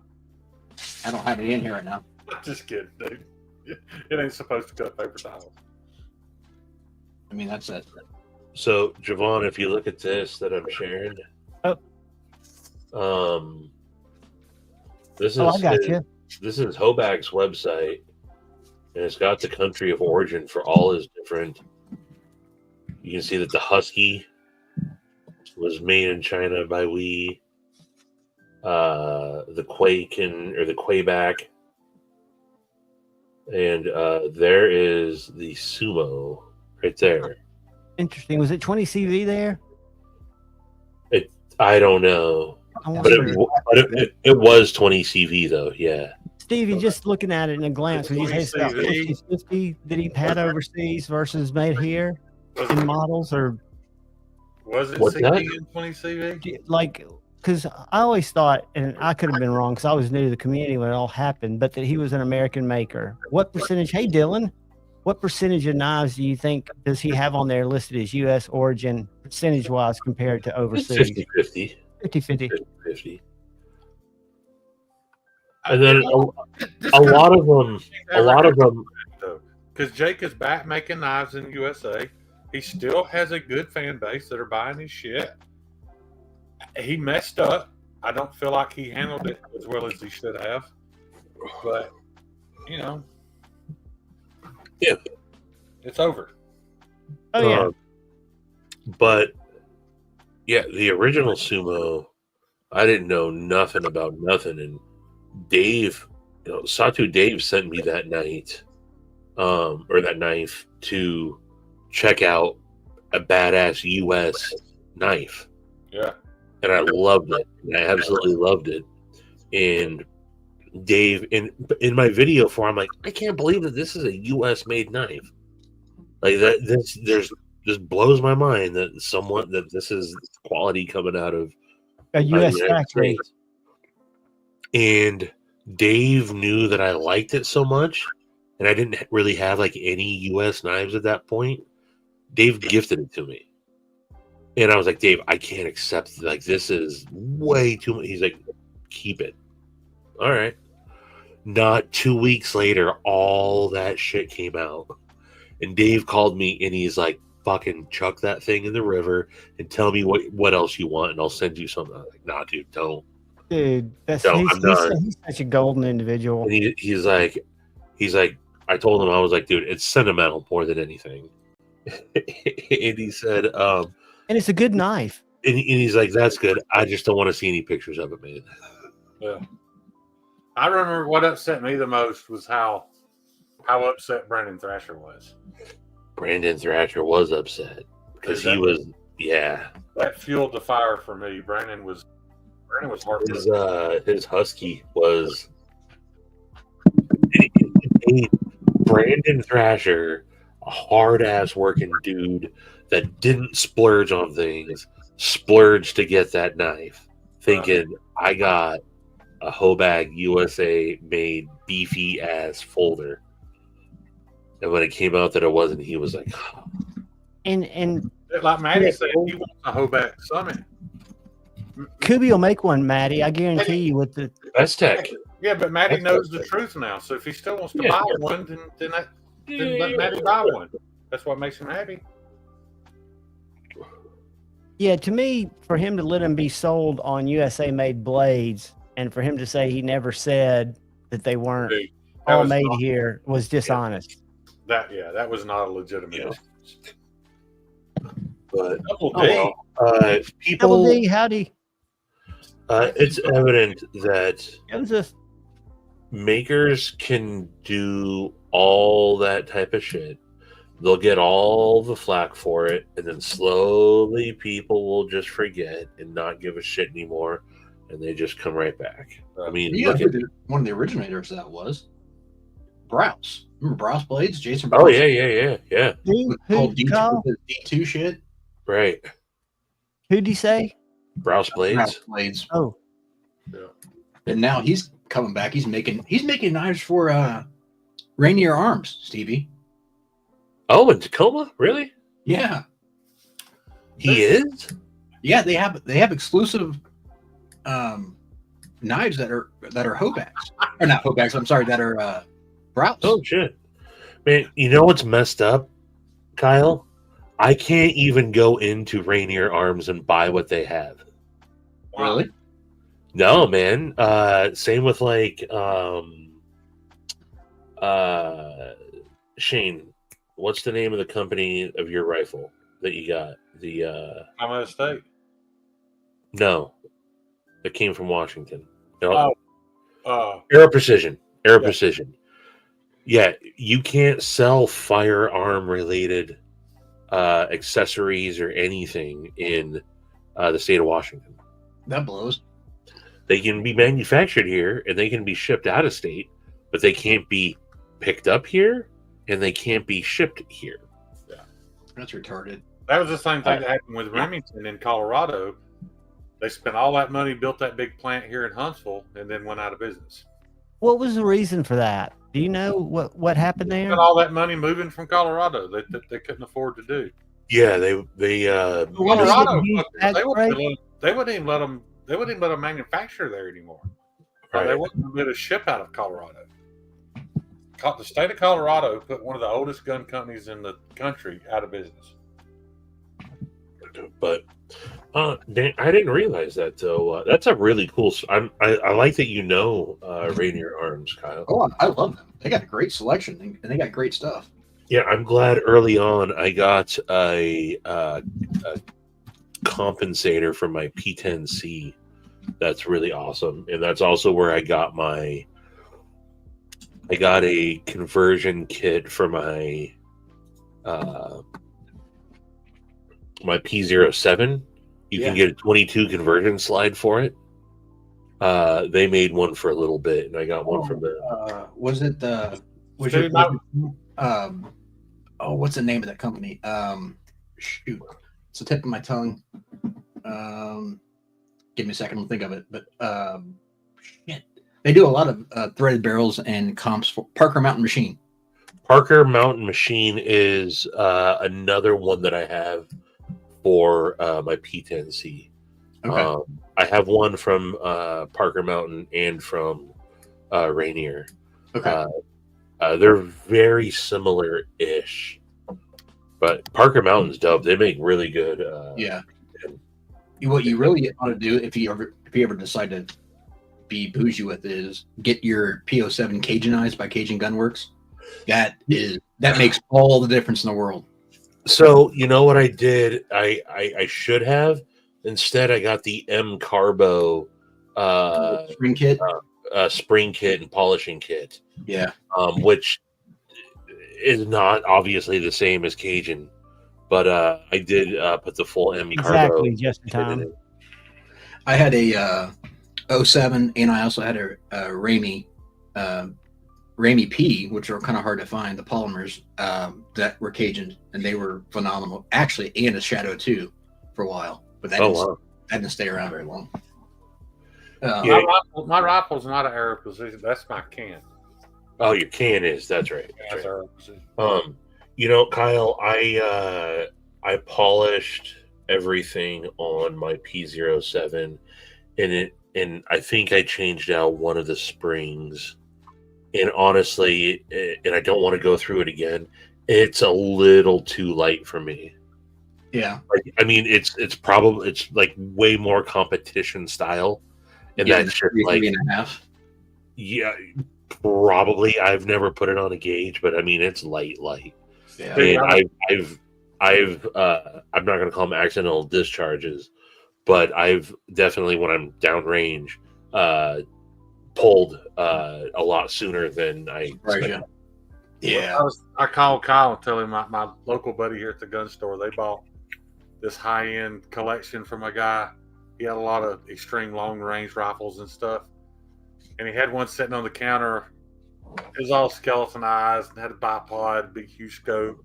He told me, he's like, dude, you need to check the trigger on that bolt action over there. So I wrapped the bolt, and the bolt was the slickest thing I've ever experienced. But when I reached in the trigger guard to locate the trigger, when my finger brushed across it, it snapped. I was like, whoa, wait a minute. So I did it again. And literally, we weighed it. He weighed it with a digital thing. It was 2.8 ounces. Yeah, But this is what's crazy. You could rack the bolt on that gun with it on the bipod and pick the stock up about 4 inches off the counter and drop it. Off. Yeah. That's what you want for a precision long range, though. I had no idea they were that light, even for precision long range. I had no idea. You look at most of the guys league, the single stage guys league, they're in that 3 pounds, 3.5 pounds tops. Yeah, 2.5 pounds. I like, but that's not what this was. This was 2.8 ounces. I don't think you realize how easy that is. That's like not even close to a pound. It's literally brush your finger against it going off. That's what happened. Like I was just locating it. Yeah. And as soon as I made contact with it, it snapped. Yeah. Now I got caught up like after like my third build. I'm like, oh, I need to have a match grade trigger and all that. And then I'm like, I'm never gonna be skilled enough to shoot this gun. So what am I doing? Right. What am I doing? Well, the Well- same thing that you like finer things, right? So you want to see if it makes a difference, if you can feel the difference, if you can appreciate the difference. That's one thing that I know for certain with firearms is spending more money will not increase your skill set. No, and it won't increase your reliability in most cases. That's And why that I disagree with on the second part. The first part I agree with Stevie that it is a bougie thing, and the price of diminishing returns drops off fast. But when you get into some of the higher quality stuff, yeah, you're paying for some of that reliability and some of that. Yeah, for sure. But I didn't start modding at least my pistols until I did go full bougie with my M&P 2.0, full bougie, but that was after 3 years and 6,000 rounds, and I knew, but then I didn't carry it for another 3,000 rounds after I put Apex trigger and it changed out all to Dan Wesson internals. Damn, Dylan. Floyd custom slide on it and everything. Nice. And it became almost a new gun. Have y'all heard of Hyperfire? They sell Yeah. high-end accessories. Hyperfire's okay. They're not. I mean, I like Geisley much better for triggers, but You like who? I like Geisley. Timney. Timmy's pretty decent. I like Timney in bolt actions, but I like Geisley's in semi-autos. The SSAE is great. I changed mine out to LaRue single stage, and I don't like it. I don't think I've ever shot single stage. I like that little bit of take up. Crispy, that's a sexy little beast. Dude, that has to be one fast, amazing dude. The P01. It just looks so good. I love it so much. Did you ever see the one that Angus Hobbs, or not Angus, what's his name? The guy from CZ Custom, the shooter. Yeah. Custom shop. I can't remember his last name. Angus something. Yeah. See. Yeah. Hold on. He made a custom based off of the P01. It was the PCR.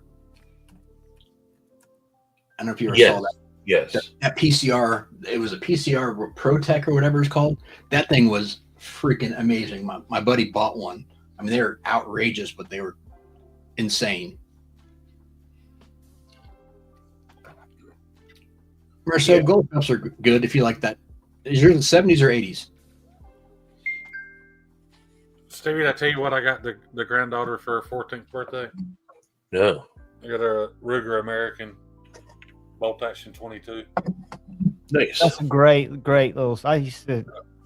I found a buddy of mine had an older Tasco, the actual Japanese-made Tasco, and he let me have it for a deal. So I think that'll make her a fine first firearm to learn on.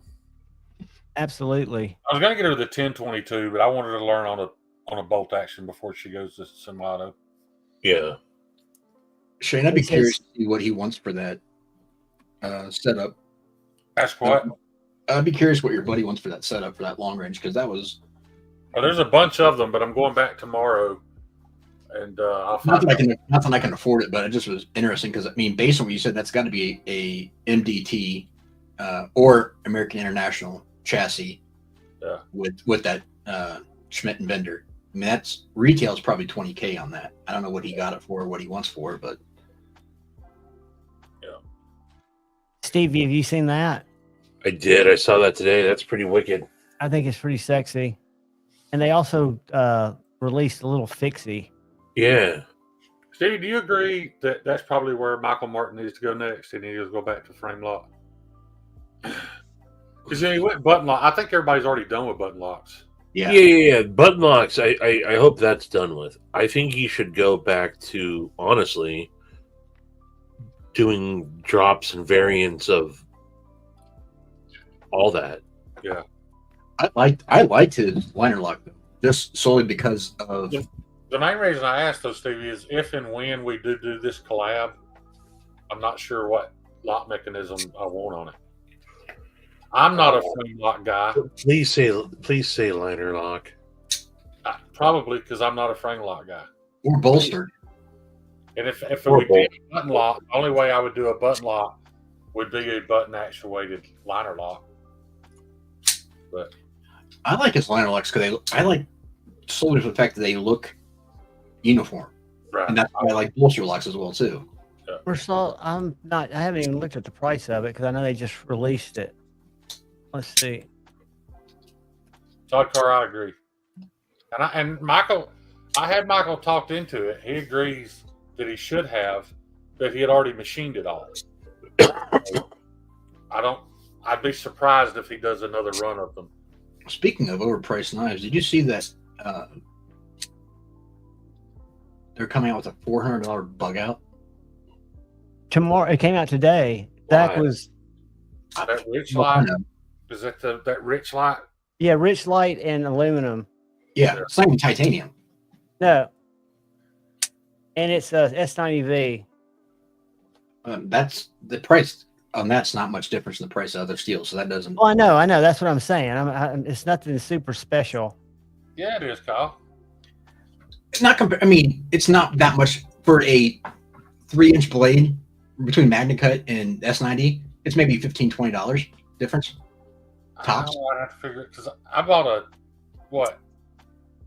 11-inch piece for you is $86. Right. And then I can buy the MagnaCut for 3 feet. I bought for Javon. I think I paid $186. So, yeah, I mean that's 30. It's over double. But my point is, double on a 3-inch piece, you divide it by 3, you're looking at a $20 difference. Yeah, I mean, it's not. It's not much. Yeah. Donnie, but you're working on. They're doing huge machines. I mean, their cost is not Right. They're buying sheets of it, so it's cheaper. Well, no, I just meant even though working on it is not that much work because they're not polishing it. They're not. I mean, Right. It does look good. I'll admit that. I don't have a problem. It reminds me of a. It looks like a Crooked River. Yes. Yeah, like it's a morph between a bug out and a Crooked River, and the Crooked River did feel way more substantial than a bug out did. So that probably is going to be the nicest bug out you've ever owned. But is it worth $400? Right. See, I don't know, but it looks badass. it does look badass. I really like. But I think it's outrageous what it is. Yeah. Well, what was the Crooked River? 270. Even if it was 270, that would be okay. Right. Well, and I've got a video coming out tomorrow where I went through and picked out what, for me, the best bitch-made EDC knife was, and it came out to be the bug out. Because for what I use it for, right? And the other thing was there's a range of prices. You can get into a bug out for under $200 in S30V. You can get that for 100, 120. Or at least Right. Or you can get one like A to Z, let me use for like 300 or now 400. This is a $300 bug out. This is the Elite with the S90V. I still rather have that. I like the mini grip more than the bug out. Yeah. I've got the mini grip just like that one, Stevie. Only thing I don't like about it, Wheels on it. and my whole thing was the thinness for me. I love this knife. This is one I wouldn't trade. But the G10s feels very, very slippery. Got rid of it right away. Yeah. I put AWT scales on mine. I got to handle Those are JN's. AWTs? Yeah. I got to handle JN's 20CV mini grip, and I mean I didn't use it, so I couldn't really tell the difference in the steel, but the difference in it just felt way more substantial than the normal grip did. It was just way better built. That's me in the chat is Javon, by the way. Bitch made bug out, bitch made scales. What's that? I was trying to type in the chat, but it's using your name because I'm on the StreamYard. You're making me look smart. Hey, where's the details on that little fixie Which one? that they just did, Jamal? Oh, it's right here. It's And not on their website. they just released it. Here's a picture of it. But bless, I know it's just for me. It wouldn't be for everybody, and I'm real clear about that because my use case is packages and cat food. What is Donnie talking about? He's saying that Best he bug has, out. The he has best more thing problems. made for him for EDCs, not the bug out. I couldn't hear y'all. You were both talking. I know. I was trying to wait. Sorry. He was saying the S90 is harder to sharpen than MagnaCut. It's not if you have the right tools. He's just not set up for it. I would agree with that statement. And this is what's always confusing is people use the word harder.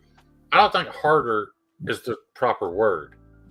Some steels take slightly more time. But it's The not only hard. time You're not applying any more pressure. we know, the only time we use that word is when we know that Shane Gables is harder than Sharif Mangana's. Absolutely. Sharif ain't Ruth Crenshaw. Okay. God, I wish he was here because I have something to say. But I mean, you know, the only reason we did that so that we can say we did. We drove down there, went one end to the other, turned around and went back and left. I didn't want to interject myself. I did the exact same thing. Yeah. I did the exact same thing. Yeah. Dude, that shit had me rolling though. You guys going back and forth. the mean streets of the suburbs. Yeah. Going back and forth was hysterical, man. Yeah. That little fixie's going to come with a leather sheath and a pocket clip. That's looking. It was just the fact. What sent me off when he was talking about Eminem's music being silly. What the fuck was silly about the Marshall Mathers LP? It was nothing but hate and that album went hard. Yeah. Dude, Eminem goes as hard as anybody. Even Snoop will tell you. I can't stand him anymore. I can't What? stand to hear him talk, but I loved his music. Yeah, I'm a Shady fan. That's all I'll sing at karaoke. Donnie, you did not say specifically working on S90. No, you didn't, Donnie. And it's not harder. It just takes more time. Hey, Kyle, I don't know if I've ever actually talked to you about it, but what's your experience with SM100? I don't have any experience with it, but from my understanding, it's not a lot different than some other steels that are out there. Shut up, though. It's similar to some other steels out there. Would Like you what? ever want to mess with it? Just Sure. to know Sure. what it's like? I love messing with new stuff. Yeah. I was thinking about sending you a couple. I should send you this. It doesn't have a horrible edge on it. I just had it out, and I thought I'd ask to. I'll make you this deal, Stevie. You send me a couple and send me that one, and I'll sharpen that one for free just to test it out. All right. Is that blade? Got some kind of coloring on it, some kind of Yeah. pattern. Well, it's not steel. This blade isn't steel. It's nickel and titanium. Okay. What was the material you called it? I'm gonna SM100. SM100. but it reacts similar to. Oh, I have to go back and look at the notes. It's been anodized. I can't remember exactly, but it reacts almost identical to. I want to say. Nitinol. Yeah, but You know, the best video out there that I could find explaining it, assuming you take him for his word, is Elliot Williamson has a really good video on SM100. yeah, I don't want to misspeak, but I know that they say it reacts similar to another steel. I just don't want to claim it if it's not right. But I'm reading through it. I'll tell you. yeah, I've done stuff with Terravantium, with some of those other ones, the dendritic cobalts, and they're not bad to work with. You just have to know what you're doing with it. So The edges feel different, right? Like when you're sharpening, doesn't it feel different? yes and no. I mean, it's different feeling, but it's not necessarily a bad thing. Evidently, something magical happens to it when you heat treat it, but I don't understand what that means. Well, because it's got the titanium in it, so you can The colors? anodize. Yeah, that'll come Yeah. out. You could, yeah. But it's Terry, tricky. I'm disagreeing with Donnie because of his wordage. I don't think you can call it harder. It doesn't weigh anymore. It doesn't take any more force. It just takes more time. Right. So it's Would you call that tougher? No, it's wear resistance. No, it's just more time consuming. It's time consuming based on the wear resistance of it. Yes. Yeah, but it's not harder. Correct. Yeah. Todd, that is correct. So like on Teravantium, I typically don't start below 240 to 400, somewhere in that range. Oh, okay. Is it because it'll chip it? It'll tear it out. It'll still, you can do it low, but it'll create a nasty jagged burr that's very, very hard to get even. What's that knife that Patina loves that's in Teravantium? God, I can see it. It's Yeah. got the snake mark on it. What's it called? I've done several for him. He's got a couple of them. They're the oh shoot. I can see that knife. So can I I. can too. Has it got plastic Careful. handles? No. No. Yeah, terrain. Terrain, yes. Thank Terrain you. Matt. 365. Yeah. It was in the name, Teravantium. Terrain. Yeah, he's got like 3 terrain Right. now. He's got an OTF from them.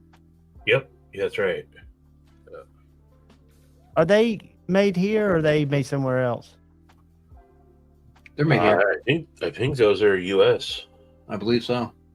Oh, I thought they were Taiwan. That's Got cool. another little fixed blade I saw Here. today from That's American Black Maker. Berry I'm thinking of. I'm sorry. Yeah, no, I'm almost positive those are U.S. made. I think so too. Well, am I out of the loop, or what's new for Dylan Mallory? Dylan's got a couple of things that he's been working on. Hopefully a booster seat. A booster seat. Oh, dude. He's here, Kyle. You can't say shit like that while the man's in chat. I say it to him all the time. I love Dude. him. Hey, Dylan and I Kyle. see eye to eye. You better watch your mouth. I thought I saw this. No, it wasn't tactile. Hold on. It was quiet carry. Hold on. Someone in the honey bucket said something about midgets hiking Mount Rainier, and Dylan chimed in about In your something. beard, yeah. He said he was gonna. And then Kyle's like, "Is that what happens to you when you hide the cookies?" Or I forget what you said exactly. I Dude, said that's what he something- tries to get to the cookie jar. Something try to get in to the the poll cookie. algorithm on Thursday night. It was hilarious, Oh, and your reaction to him is what's so funny. See that? That's a quiet carry. I don't know where they make them. those are made. Those are Taiwan, right?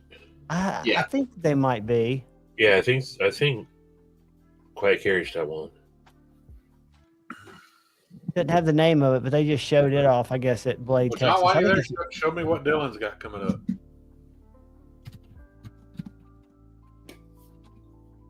I'm trying to get to it. The last one I remember, I think, is that one over there on the. He just showed off. They're doing the hat. He's got the Hadros V2 in the works, which is going to be awesome. That's that. That's badass, man.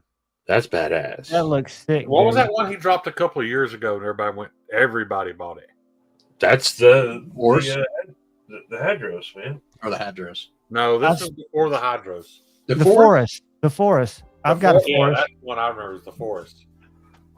I've got a forest. There's a forest V2, I think.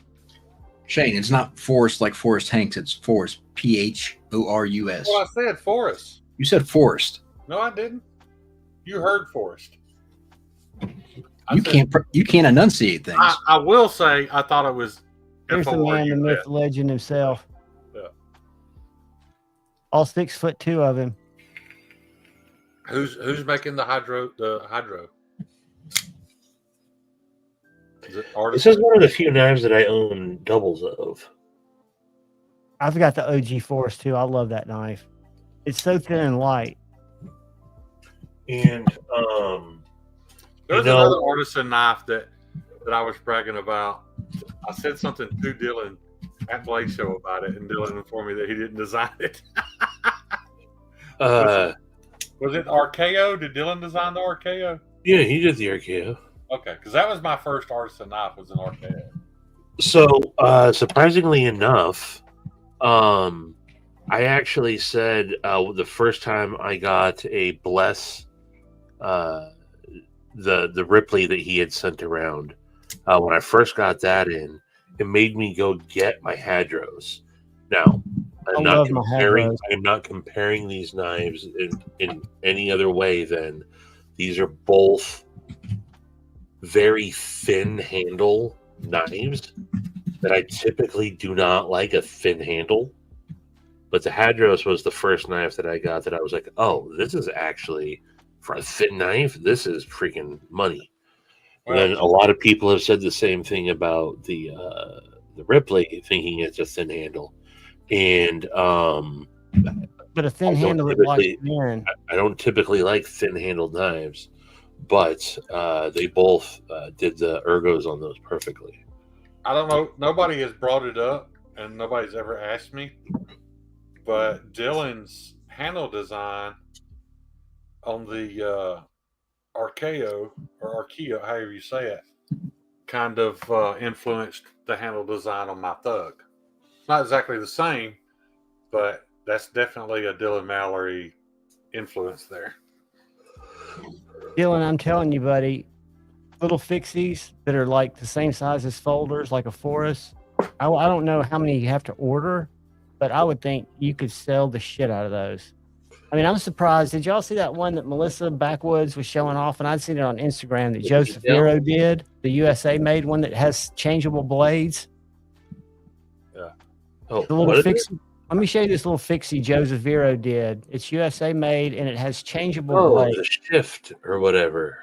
Yeah. Melissa Backwoods did a thing on it, but let me just see if Vero's got it on his page. I suggested a Forest fixie collab with old Shane doing some drops of them. For who? For Dylan, dude. Yeah, do a few drops with Dylan. I'd love to. Let's get this thing to start again. Hold on. Get together on that. We could have. Can you see it, Stevie? Water headed. I could just do the grind. The blade to handle's a little whack, but those are thicker blades. Those are made here too, right? Yeah. And it's their first USA produced. Yeah, that's not a bad idea. That's not a bad I think idea. Joseph's an engineer, right? Isn't that his background? That's you can absolutely tell that dude's an engineer. Yeah. Her boobs are way too big. You're wrong, dude. Shut up, Shane. Shane, That's annoying, dude. you and my buddy A to Z EDC are just scared. I mean, give it a break, dude. Just Cheeto. unnecessary. Shut up, Cheeto. You're more an Erica, What Cheetos? 12-year-old boy build. Yeah, you can definitely tell. I have to do a fair amount of work with engineers. Like I actually am around engineers a lot in a couple of different fields. Amen. And you can tell when you talk to Joseph Vero and just the way he conducts himself that he has that engineer oriented. It's weird. Most engineers I've ever met, though, lack common sense. So there's the ones like Joseph, Yeah. and then there's the ones that always think they're the smartest one in the room, and that's what I think you're talking about too. That's my father-in-law. Yeah, and Street smart. yeah. I agree just in time, but for little EDC knives, if you're just going to use it as a pocket dropper, do you really need full tang? Probably not, but I wouldn't use that as a hard use. Again, the blade to handle's a little whack, but it looks like a great street scalpel. What are those going for? I'm sure too much, but let's see. I don't think he says. Let me go to his website. I like the idea. I wouldn't get it, but I do. I'm waiting for the right combination to come out, but I do like that Synapse Auto with ProTech. Yes. It's pretty slick. Just in time, that's a very good point, but I think people buying these little pocketable fixed blades aren't considering strength. I don't think strength. Nah, man. $360. My Keith the Knife Freak Fixie has been my most carried knife over the last 2 years. Nothing that honestly, it doesn't matter what the steel is. Nitro V is on this one. Yeah. 360. It's AEBL and it's nice, but I use it. Although that is my most used knife, I'm not trying to. I don't care about hardness. I don't care about any of that. Yeah. I want something I can touch up real quick, and sharpen it. I don't care if it gets dull. In my opinion. See, and that's me. I enjoy sharpening. So for me, if I cut a lot of cardboard and I lose an edge, I don't mind. I was seeing if they had the blades in here. I bet they're about $60. The only time I cut cardboard is when I want to use a knife to cut cardboard. Me too. But that's me. See, I'll take my Amazon There's boxes, never- and even though I don't need to, I'll cut them down over my recycling bin. Oh just yeah, to use yeah. my knives. So I keep our cardboard boxes out of our recycle, and I save them up in the garage, and then I toss them all in my truck, and I go to the recycle yard. Like, sweet, I'm gonna cut some cardboard today. Or Behind the time. or what I'm doing is most of them are Amazon packages. I'm poking my finger into the tape, pulling it open, smashing it flat, and throwing it in. You know, every now and then they send you those brown envelopes that's got the little tear thing. Yeah. I I still cut those open. I do too. Just because I like to. I mean, again, I don't get to use my knives as much as I like to. But yeah, I never. I don't forget that Donnie comes from the center of the epicenter of trends in Omaha, Nebraska. So take this comment on the screen for what it's worth. You know, Omaha is definitely setting the pace for everything. Trendsetter? Yeah, they're the trendsetters of the world. So Shane, do you not know they have an amazing zoo, the College World Series, and lots of drugs? And their barbecue fucking sucks. So there's that. The bad thing is, half the time Whatever. I end up opening my packages with a pair of scissors that I've got laying around versus a knife that's in my pocket. That does surprise me. You're a Or- scissors kind of guy. Or like the corner of my coffee table. I just poke it in, like ringing it. And you make a killer little pocket fixie, bless. Again, I'm the perfect example of someone who swore. And Shane knew me when I would not even look at fixed blades. Yeah. When Shane and I traded, I think that was like my third fixed blade, that Bradford. I wasn't when we upset traded. until you got into slip joints. Huh? I wasn't upset until you got into slip joints. I felt like Oh, But that was the quickest little, that was a blip on my addiction radar. That was like meth. Speaking of No, slips, I hope your knife's delayed even longer. I got one of Joe's new slips, his Eclipse yeah. blackout with a blackout clip on it. Dude, Joe outdid himself on this craftsmanship here. That's slick. What do you have in it? I got a $20 Baron Sons. And Yeah. Got what, $80? yeah. Yeah. That's awesome. That is awesome. Yeah, I carry my GEC in my clip slip I- from Lancelot. And I carry my other typically- GEC in my Terry's, Tactical Terry. I typically have my AEW or ABW slippy on me, and that'll fit in this.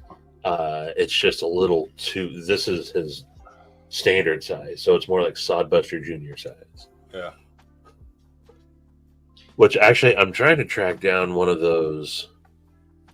A case Sodbuster Junior that has like they did one in like S35 and has like micarta laminate on it that looks badass, and I just think that knife would look cool in the slip, so I'm trying to track that down. I'm planning to use Terry on this line of homesteads that I'm making for this other show. Cheeto it is. I think Terry's going to do my slip work or my sheath work on it. Nice. Just in time, come by Saturday. I'm giving away a Hey, Ohio don't you River come in Jack. fucking comments screaming at me either. Fuck you.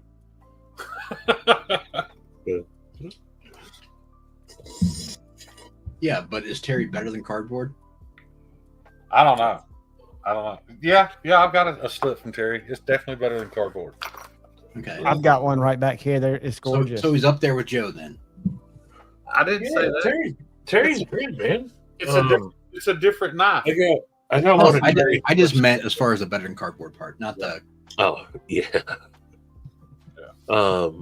No, I got. I've handled Terry stuff, and I have stuff from Terry's on point. I But heard about how Terry makes again, that leather that stiff. Like, right? It feels like fucking Kydex. Like I don't understand it. I don't know. I like to look at that one, Stevie. Is that just a pattern, or is that actually Ray? So the pattern, he's done Okay, this I pattern see. plenty of times. Okay, when you first showed it, it looked like it was Ray. That's why I was like, "Damn, Oh yeah. super baller." This is just the first time that he's had a blacksmith finish on the Lynch Northwest clip. Gotcha. And this But is it's why he thought did it a was little so funny. longer for a Jason Grant J Cal. Yeah. Donnie, I apologize, dude. I forgot you made your first $1 million on Pocket Fixies. And moved Shane, on. that was one of his smoother ones a while Completely back. forgot. I completely forgot era. My bad, dog. You know, Work Knife Balance got a fixie from Donnie, and it's freaking dope, dude. Damn it, Palmer. Blade to handle ratio on the I'm looking for the Chickadee black and green Yako. is hard to beat, Palmer. The one with Yako, the one with the green Dayglow liners.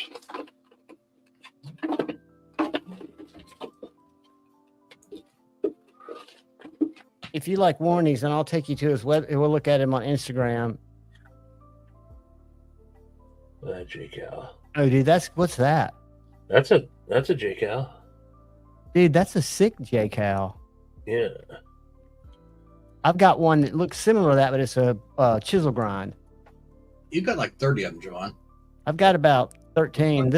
I love this one. After you, John. Huh? Named after you, of course. I you know. got- But yeah, the sheath on this is atrocious.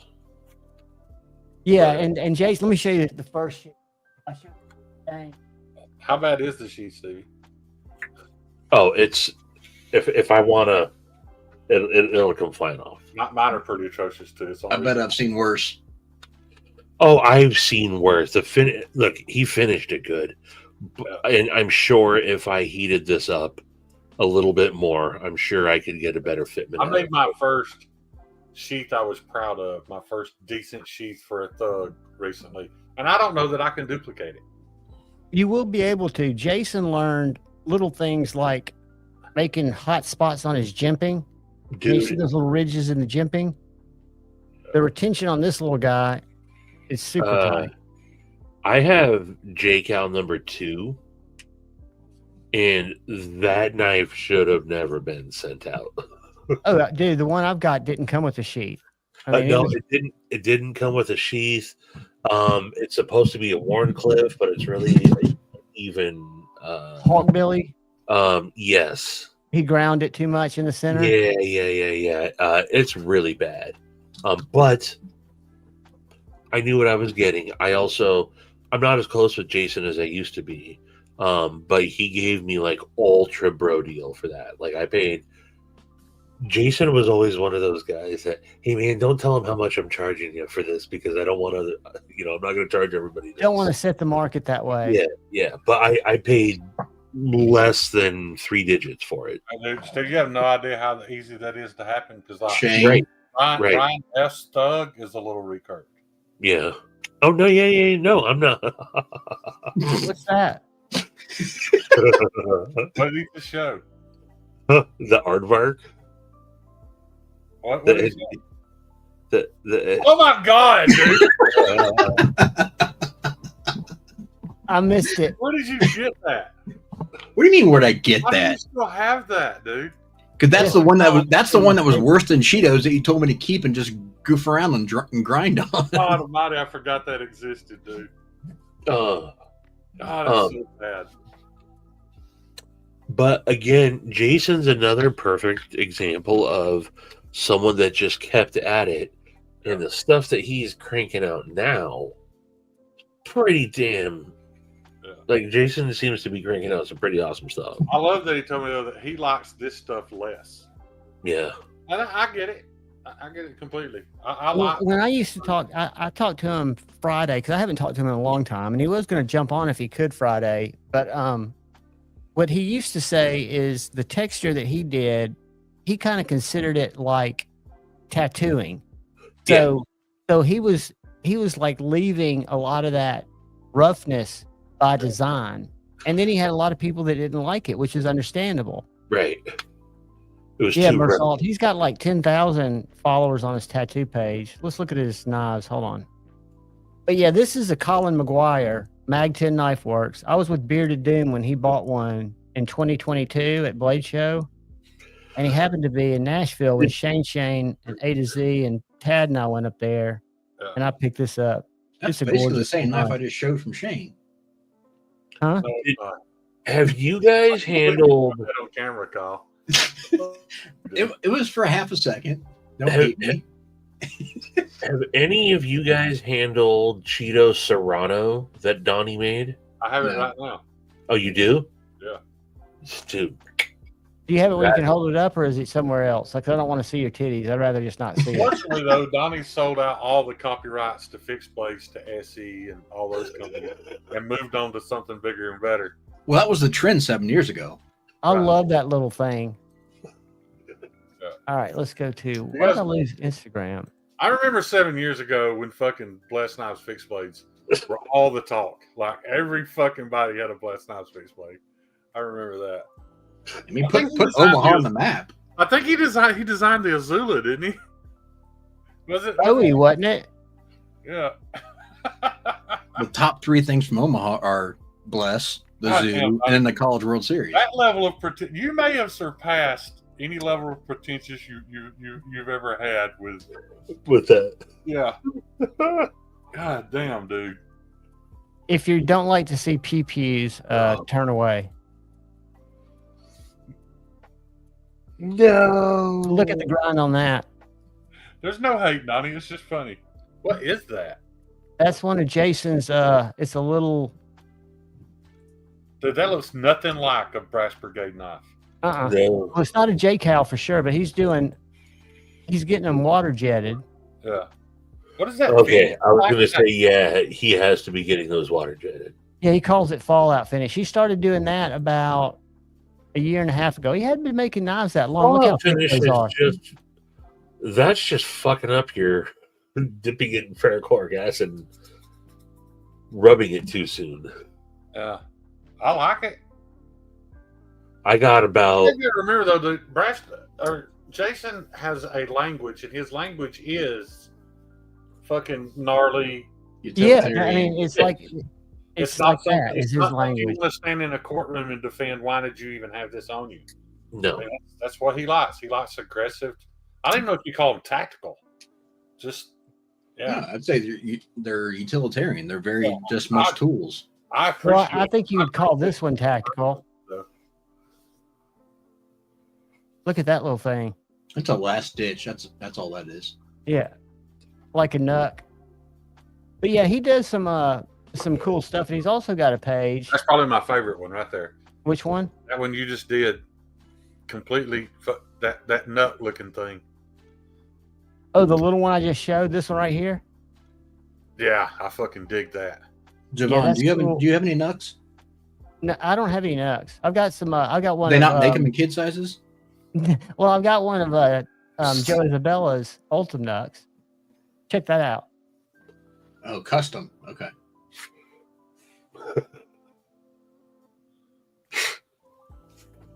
But yeah, I think he had a few blades he was going to bring on Friday Night Flicks. Maybe he'll come this Friday. Yeah, that's what I should have said. Jason's design language is fucking punk rock. It's punk rock, steampunk. I like it. Skateboard, 70s skateboard type inspired. No, there were no small fixed blades in the 70s. Yeah, I mean, That only existed 7 years ago. That's true. When Donnie started it. But Jason is a SoCal punk rocker tattoo artist. That's he is exactly. absolutely, and just a wonderful human being. Yeah, I mean, that's exact. Please tell me his wife is Asian. I think so. Maybe Philip. Let's see. But Jason looks like he is out. SoCal tattoo artist.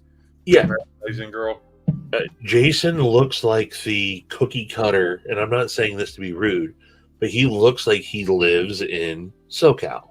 Yeah, like he looks that role exactly.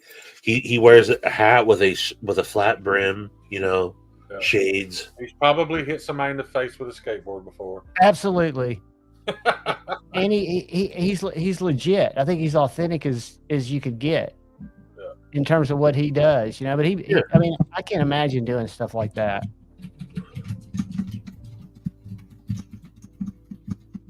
But somehow, and he tried to explain it to me, somehow the textures on his knives he does similar to the way he does tattoos. He colors. I enjoyed Jason's. You remember when he first started his channel and he had his little scoring system? Yeah. I liked that. And I loved when he'd get to weight and he'd be like, and it weighs? Who the fuck cares? And he'd move on. I loved that shit, dude. God, see, I don't think I was watching videos back then. He did the best reviews back in the day, dude. He'd just be like, and what about this? Nobody fucking cares. Right. He's also, I mean, where his name comes from, he's a competition shooter too. He's what would you call it? Decorated or what do you when you win a lot of awards? Yeah, he's you don't want to break into his house and threaten his family. No. Yeah. Is he a 3-gun guy, Stevie? No, he runs IDPA, and he actually has an Atlas. That's the one he typically shows, and those are very nice for race guns. Yeah, those are race guns, man. Yeah, he's got some videos on here. Let me find one where he's doing his thing. I'm trying to decide, Stevie. I've got my EDC pistol now, and I know by no means do I need a combat pistol, a full-size pistol, but I think I want one, but I don't know what I want to get yet. Why not? Merso, you got to reload if you're doing that, man. I'm actually thinking about leaning towards the dark side with you and going with an M&P. Can't go wrong. Go 4.5 or go 5-inch. Get the metal frame. Yeah. Yeah. If it's just going to be bedside, then do metal frame. It's just going to be for showing off, really. I kind of want to get the. This little cannon all I need, but I want a big full-size pistol. I kind of want to get M&P 2.0 10 mil. That new PDP matches. Rounds, though. There's that. Shane, you seen that new PDP Pro match? That's pretty awesome for the price. Yeah. So what's this thing? I'm down to a CZ or an M&P 2.0. I don't know yet. I love CZs. I got the P07 and the P10C, and I love those. And neither one of those are expensive, are they, Stevie? What's that? Neither one of those are super expensive, are they? No. Shit, you can get a P10C for $4. Yeah, I think I paid or less. I paid under $4 for my P07, and I think I paid. Well, I can actually find it. Well, but I want something with a hammer. I bought it. Well, then you want to? I would go P07 before P10. Yeah, you want the Omega series, and then if you want polymer, otherwise go 75 or P01.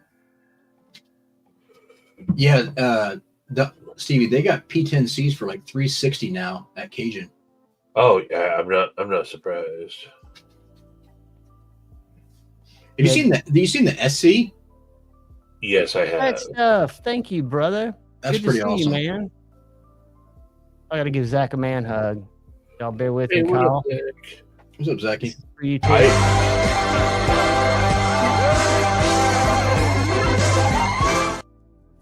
Thanks, Zach. How the hell do you do that? Buddy. You used to do it when you did that. It would mute it when I was on StreamYard. Now it actually plays on my StreamYard. You ass. You can call me Nannerpuss. Don't be a nannerpuss, Kyle. Nannerpuss? Okay. That's part of an old 80s Denny's commercial. Kyle, Kyle, I have I no idea paid. what you're showing me, man. That picture doesn't make sense. Share it on screen. Maybe we can. August 28th, 2018, I paid $429 for my CZ P10C compact pistol. Yeah, when they first came out, they were like 480 or something. Like they were right around that 5, just under that 5. Yeah, I would They've definitely gone down. deal on it. Satisfaction says check your messages, Shane. I did, but I don't. I mean, that looks like a folder to me. I don't know what you're asking me. And I paid. Have Marty call you. How he making you feel? Is he picking on you? Oh, I paid $489 for my P07. That's about Wait right. a minute. That had. Wait a minute. No, I bought extra mags with that though. That's This still is not an bad, bro. Yeah, I My bought that. EDC is a on- P365. You like the new 09 Nocturne? I've only seen it. I don't know enough about it. I'd say it just addressed all the issues that I think from the original. Yeah. It sucks that we're on here talking about guns. We can't show them, and I guess that is what it is. Shut up, Marty. But yes, Maddie, that would make a beautiful fixed blade. I thought you were asking me if the knife in the picture was a fixed blade. Yeah, that'd be a badass fixed blade, dude. Man, I mean, back it's and I've got to get my thoughts together on it, but I don't carry my fixed blade as my primary carry. I carry it in my back right pocket, but I could very easily. For example, I've got a Vero, this isn't it, but I've got an Axon fixed blade that I can carry in my right pocket, and I can make a very good argument that there's no advantage to a folding knife if you've got a small fixie. There's not. And a lot of times, this fixie is going to have advantages that the folder won't. Yeah, The absolutely. only purpose to a folding knife was to be able to conceal it in your pocket. It has no use advantage over a fixed blade. most days, the only when I'm actually like going out, I just grab my fixie. And if I'm even carrying it as my third knife, I never use my slip joint. My slip joint's a pocket warmer, but I will, if I like to get a package, I usually just reach in my back pocket for my fix. Easier to keister folder, that's true. And if you have to eat it, it'll be easier to pass. I like, Button lock. you know, the only thing I really like my slip joint for is for cutting apples. They're good There's for cutting just something food. about cutting You an feel apple. nostalgic. Yes, Yeah. yes. You know, That's Donnie designed the slip joint, right? I heard about 7-ish years ago or so. Yeah, I 7 think years the slip ago. joint was like 9 years ago. But you guys are so behind the times. That was a hell of a trend. Yeah.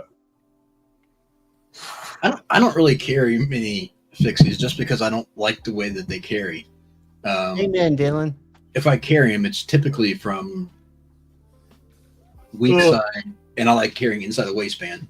It wasn't until I got a clip slip from Joe, and I also started wearing like 511s or Vertex jeans that have the extra like mag back pouches. Yeah.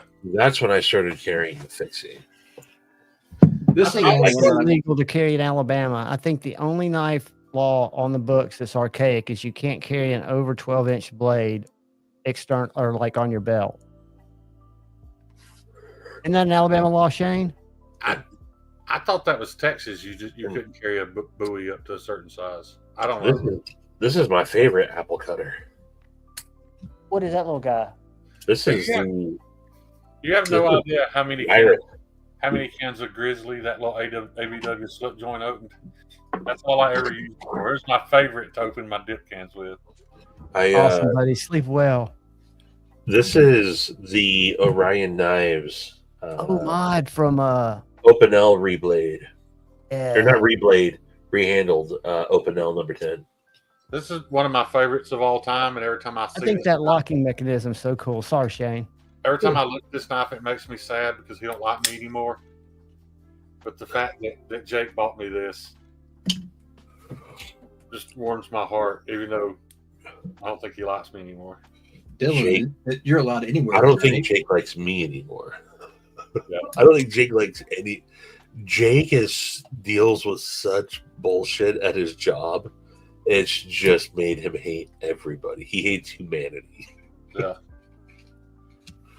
I wish he liked me more because I really appreciated the knife. That was one of the very first super kind gestures. You know, Jake was who sent it to you? Jack That Sloan, bearded lady. Square State. Jake was the very first person that I got to know actually outside of like Panic's lives and started talking to. And he's also the very first person that randomly sent me a knife. And I was like, he sent me his Ferrum Forge buck. And I was like, dude, I can't accept this. He's like, what do you mean? I'm curious what Zach's going to think about my video tomorrow. Well, what's so cool about this knife is it kind of ties in, the whole story behind it, that I had one and I got rid of it because I didn't have the dexterity in my hands to even use it. Well, he heard you talk about that. Yeah, it was learning to spidey flick, that repetitive motion. I got the use back in my hands, and Jake bought me one. Yeah, That's awesome, dude. I'm really grateful, even though he doesn't like me. Do you feel like your hands get better the more you use them, or does it make it worse? No, You just work through the pain. the pain, I'm going to have pain in my hands till I die. I accepted that, but it was the fact that they've gotten to the point where they weren't working. Yeah. That part has gotten better. The pain, I'm hurting right now as we speak. My hands feel like they're on fire. But Damn, shots fired, Zach. Zach, I don't compete, buddy. I just got a cool. It's my favorite Benchmade type of video, and I'm sure it'll get a lot of hate. I wish I liked that guy enough to ask. Do y'all think Imler is upset? No, what? That Cole stole his whole trolling Cutlery Corner on his cares? video. No, what? Imler was the one that used to go on Cutlery Corner and troll Cutlery Corner. Now Cole does it every Tuesday. Oh, I haven't been in a Cole live in a while, but Has anyone have they called in and stuff? No, I didn't mean troll him like you do. I'm just talking about Oh. he's so unoriginal with his content that he shows Cutlery Corner and they make fun of the knives every Tuesday. Oh, that's what they do. Imler was the first to do that. yeah, I can remember that. I miss liked Saran Imler Wrap. until he shouted down. What Saran turned me Wrap. off on Imler was when he went off on, and the person he went off on deserved it, I guess. But and I forget his name. Shane, help me. The one that went nuts on Grateful Panic and then got sober. Oh, Mark Kyle. Marco Polo. I did Oh, not. Marco Polo. Quid and Tools. What's up, buddy? Look, I that don't dude, figure out that Imler's just a shit human being. that Not a dude ripped off a pirate, and I'll never let him live down for it. Who's that? Elmer Fudd. After his whole incident with Patina, I can never respect that dude. Well, I mean, there's still. I don't even know about that situation, but I Yeah, lost he is. all for him. I mean, Steve, is it not possible that he sharpened the knife and shipped it, and it got stolen? Maybe, Right. but there's more to it than that. I Right. know. Yeah, There's a lot more maybe to it. that did happen. But maybe it's not my beef, but the beef Communication. Look. If you bought a knife from me and I shipped it, and then you're like, "Hey, man, my knife hadn't showed up, and I can't produce the tracking number or anything," not only am I going to replace it in that situation, but even with Ryan F's situation recently, when he You assumed, said last night you were going to replace it. yeah, I was going to make him didn't get another one, but luckily it showed up. The only thing it was going to cost him was some time. Yeah. You know, That's the difference, though, is communication and having a tracking number. right? You're wrong. Yeah, I mean, technically, I could have told Brian, "Hey, man, It tracked. They showed it was delivered. Yeah.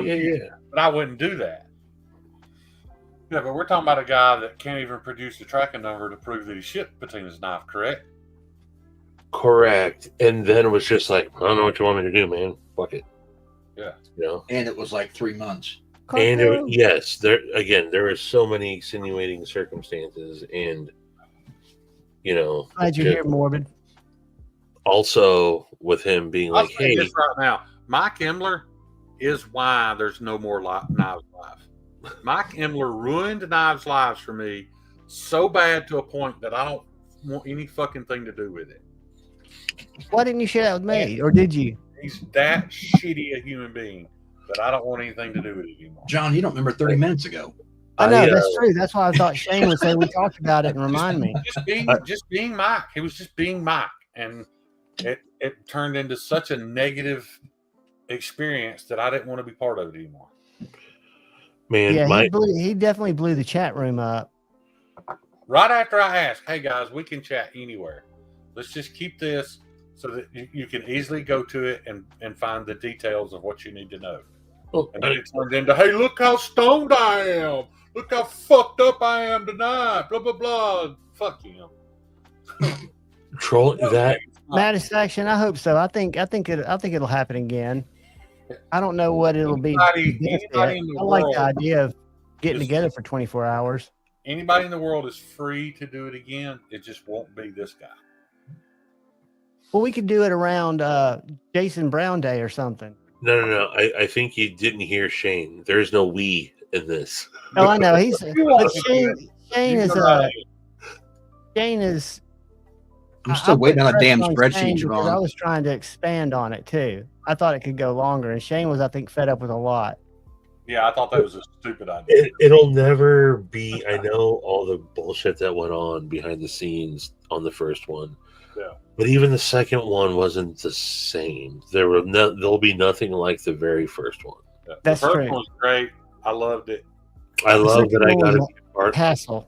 I got to be a part of it, and I still say, and it was the small channels that made it.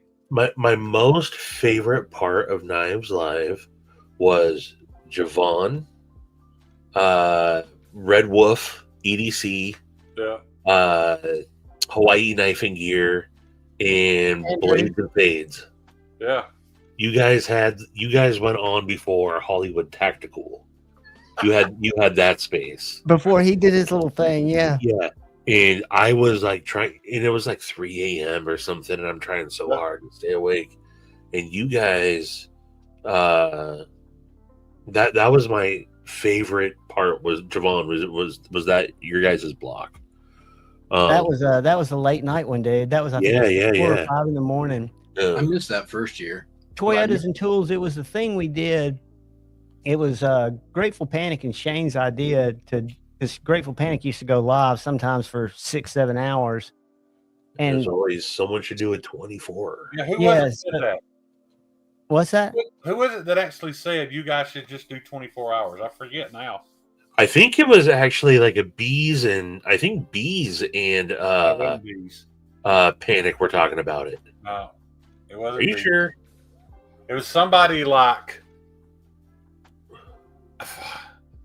I want to say it was somebody that was in that early clubhouse group. But it was somebody it was like, man, y'all ought to just do a 24-hour. And that sparked in my head. And then I called Panic, and we talked about it for like 6 hours on the phone. And that's what got it started. But it was somebody completely no, they didn't have a channel, whoever it was. I can't remember now. Well, I did. That's the reason I started doing shorts, is so I could go live. But what it was, Toyota and Tools, I think we have 24 channels, or did some go 2 hours? No, there was 24 1 hour. Yes. So everybody would go from channel to channel to channel, and it ran from like 6 p.m. to 6 p.m. on a weekend. Yeah.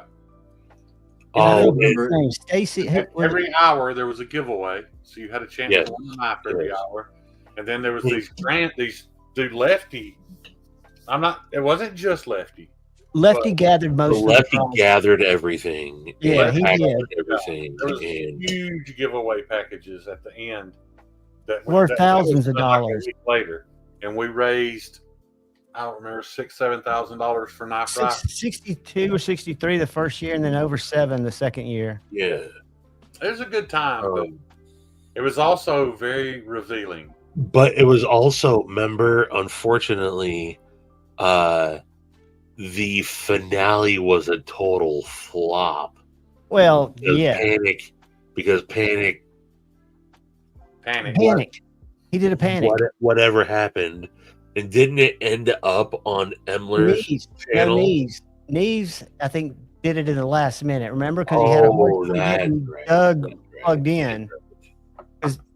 But no, Neves jumped in and took that last spot because the last spot was going to be a longer spot. Well, Panic was going to do the final. Yeah, that was his spot. Yeah. And it just didn't go live. It didn't go live. And Shane, you got in touch with him, right? Huh?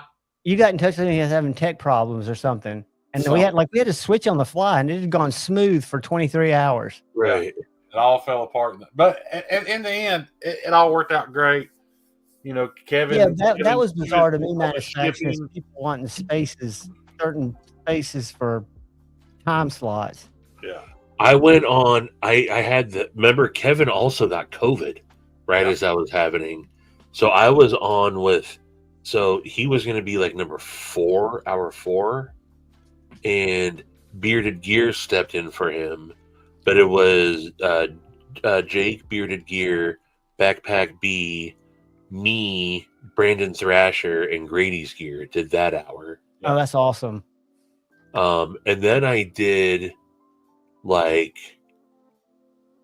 very early in the morning with Grumpy Grunt, and then I also did a little something with D-Tom. With who? D-Tom, DTOM. Oh, Yeah. DTOM. Yeah. DTOM. Palmer, just so you know, Benchmade pronounces it Adamus. Adamus. The designer is the one that pronounced it Adamus, right? Just like they pronounce it the Redoubt and not the Readout. So the designer is wrong? No, because the designer said he doesn't care what people say, but it's the Adamus. If that's what he named it, that's what I call it, even though people look at me like I'm crazy. The Adamus. But, yeah. I wasn't there for the first one, but I very much remember the second one because it was, I think I made 18 or 19 of the 24, and it was just a point where you get so freaking slap happy. It was like 6 a.m, and I'm in the drive-thru getting breakfast and a coffee with Shane on the phone, and we just can't stop giggling. I mean, and I don't even know what the hell we were talking about, but it was something stupid, and we were just laughing like we were high as a kite, just slap happy. That's the year I had the midnight shift, and that's when we got our worst. For the second year, we got the worst windstorm in Western Washington in like 40 years. I remember. My power went out like 10 minutes before I was supposed to go on, and then it was out for a week. Yeah, I remember that. It was a good time. It just, I think it wasn't the same. It wasn't the same though. Yeah. But hey, it just turned 11. I just got also a text message saying we can hear you. It's that time anyway. It's that time for me to bow out, gentlemen. It's weird to think that there are people in here that don't know what Knives Live was, though, isn't it? Yeah. Knives Live really was very integral in bringing all. It brought many of us together. And a lot of friendships came out of it. Blew some of us apart. And when it comes down to it, I was on Team Red Wolf on all that bullshit. Not because I went live with him, but I remember him saying in that chat room, "Don't go there. You know I don't control my fucking anger." Listen, I don't like Red Wolf. I want nothing to do with the guy. But that was he was in the right. Yeah. Emler stepped up and wanted some fucking smoke, and when he got it, he didn't like it. Nope. That's 100% what happened. And he tried to a lot of people. Red Wolf, I didn't care for. There's a lot of reasons to not like that dude. Exactly. That to me was not it though. And the way he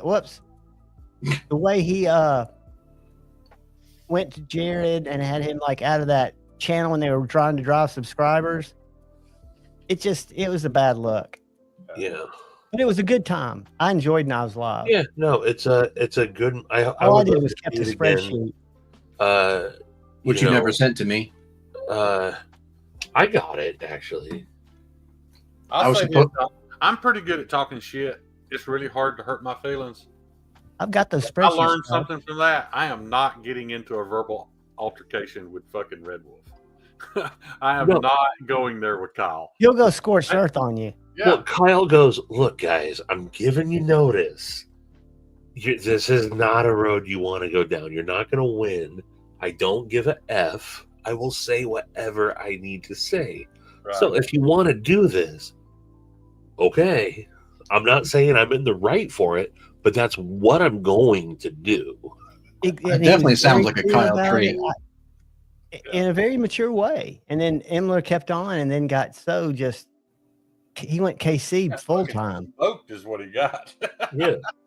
He got smoked bad. And it was so funny, like Big Red sent me messages like, I'm sorry, man, I'm out. Oh, everybody, people dropped like flies, dude. I mean, it was like somebody dropped a nuke in there. Yeah, so it wasn't really Knives Live. It was really more the party chat that turned it on. Yeah. But It was. it's a good. When was that? 2020. Pretty much, Marty. Yeah. Or 2021. You know what I want to say? 2022 and 2023. I would love for Red Wolf to get a fucking knife from Donnie and shit talk it, and then watch the next month, dude.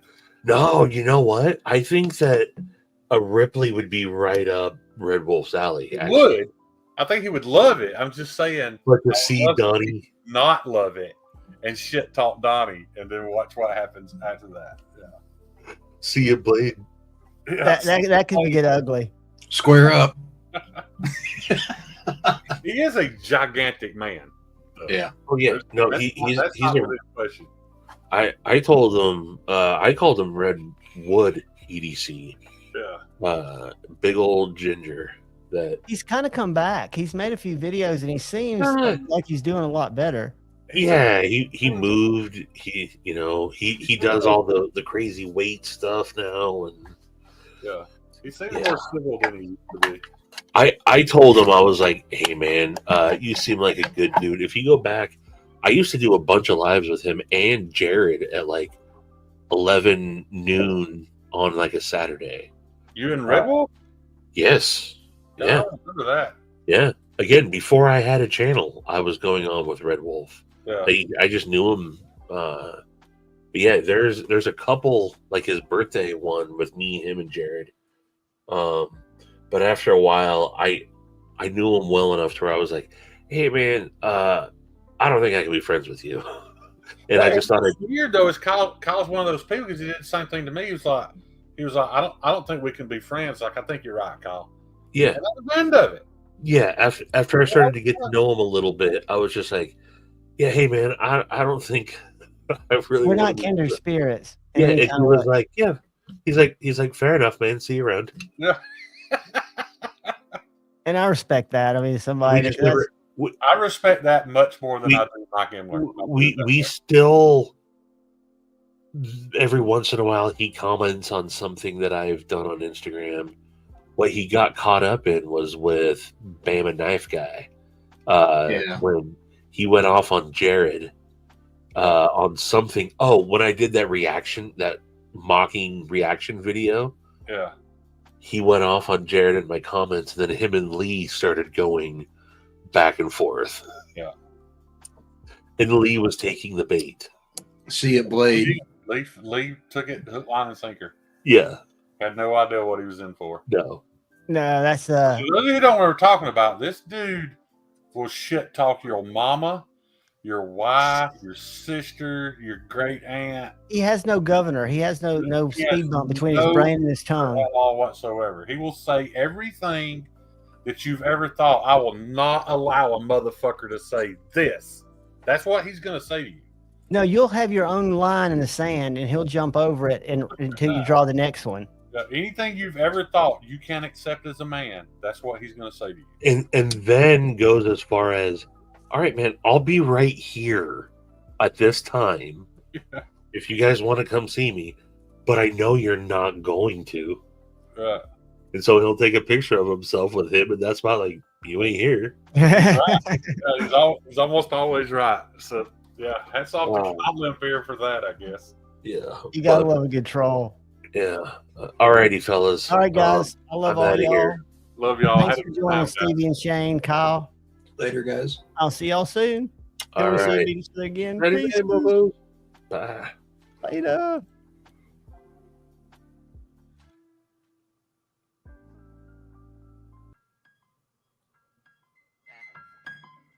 I'm back in my bag, yo. Conscious. ISO.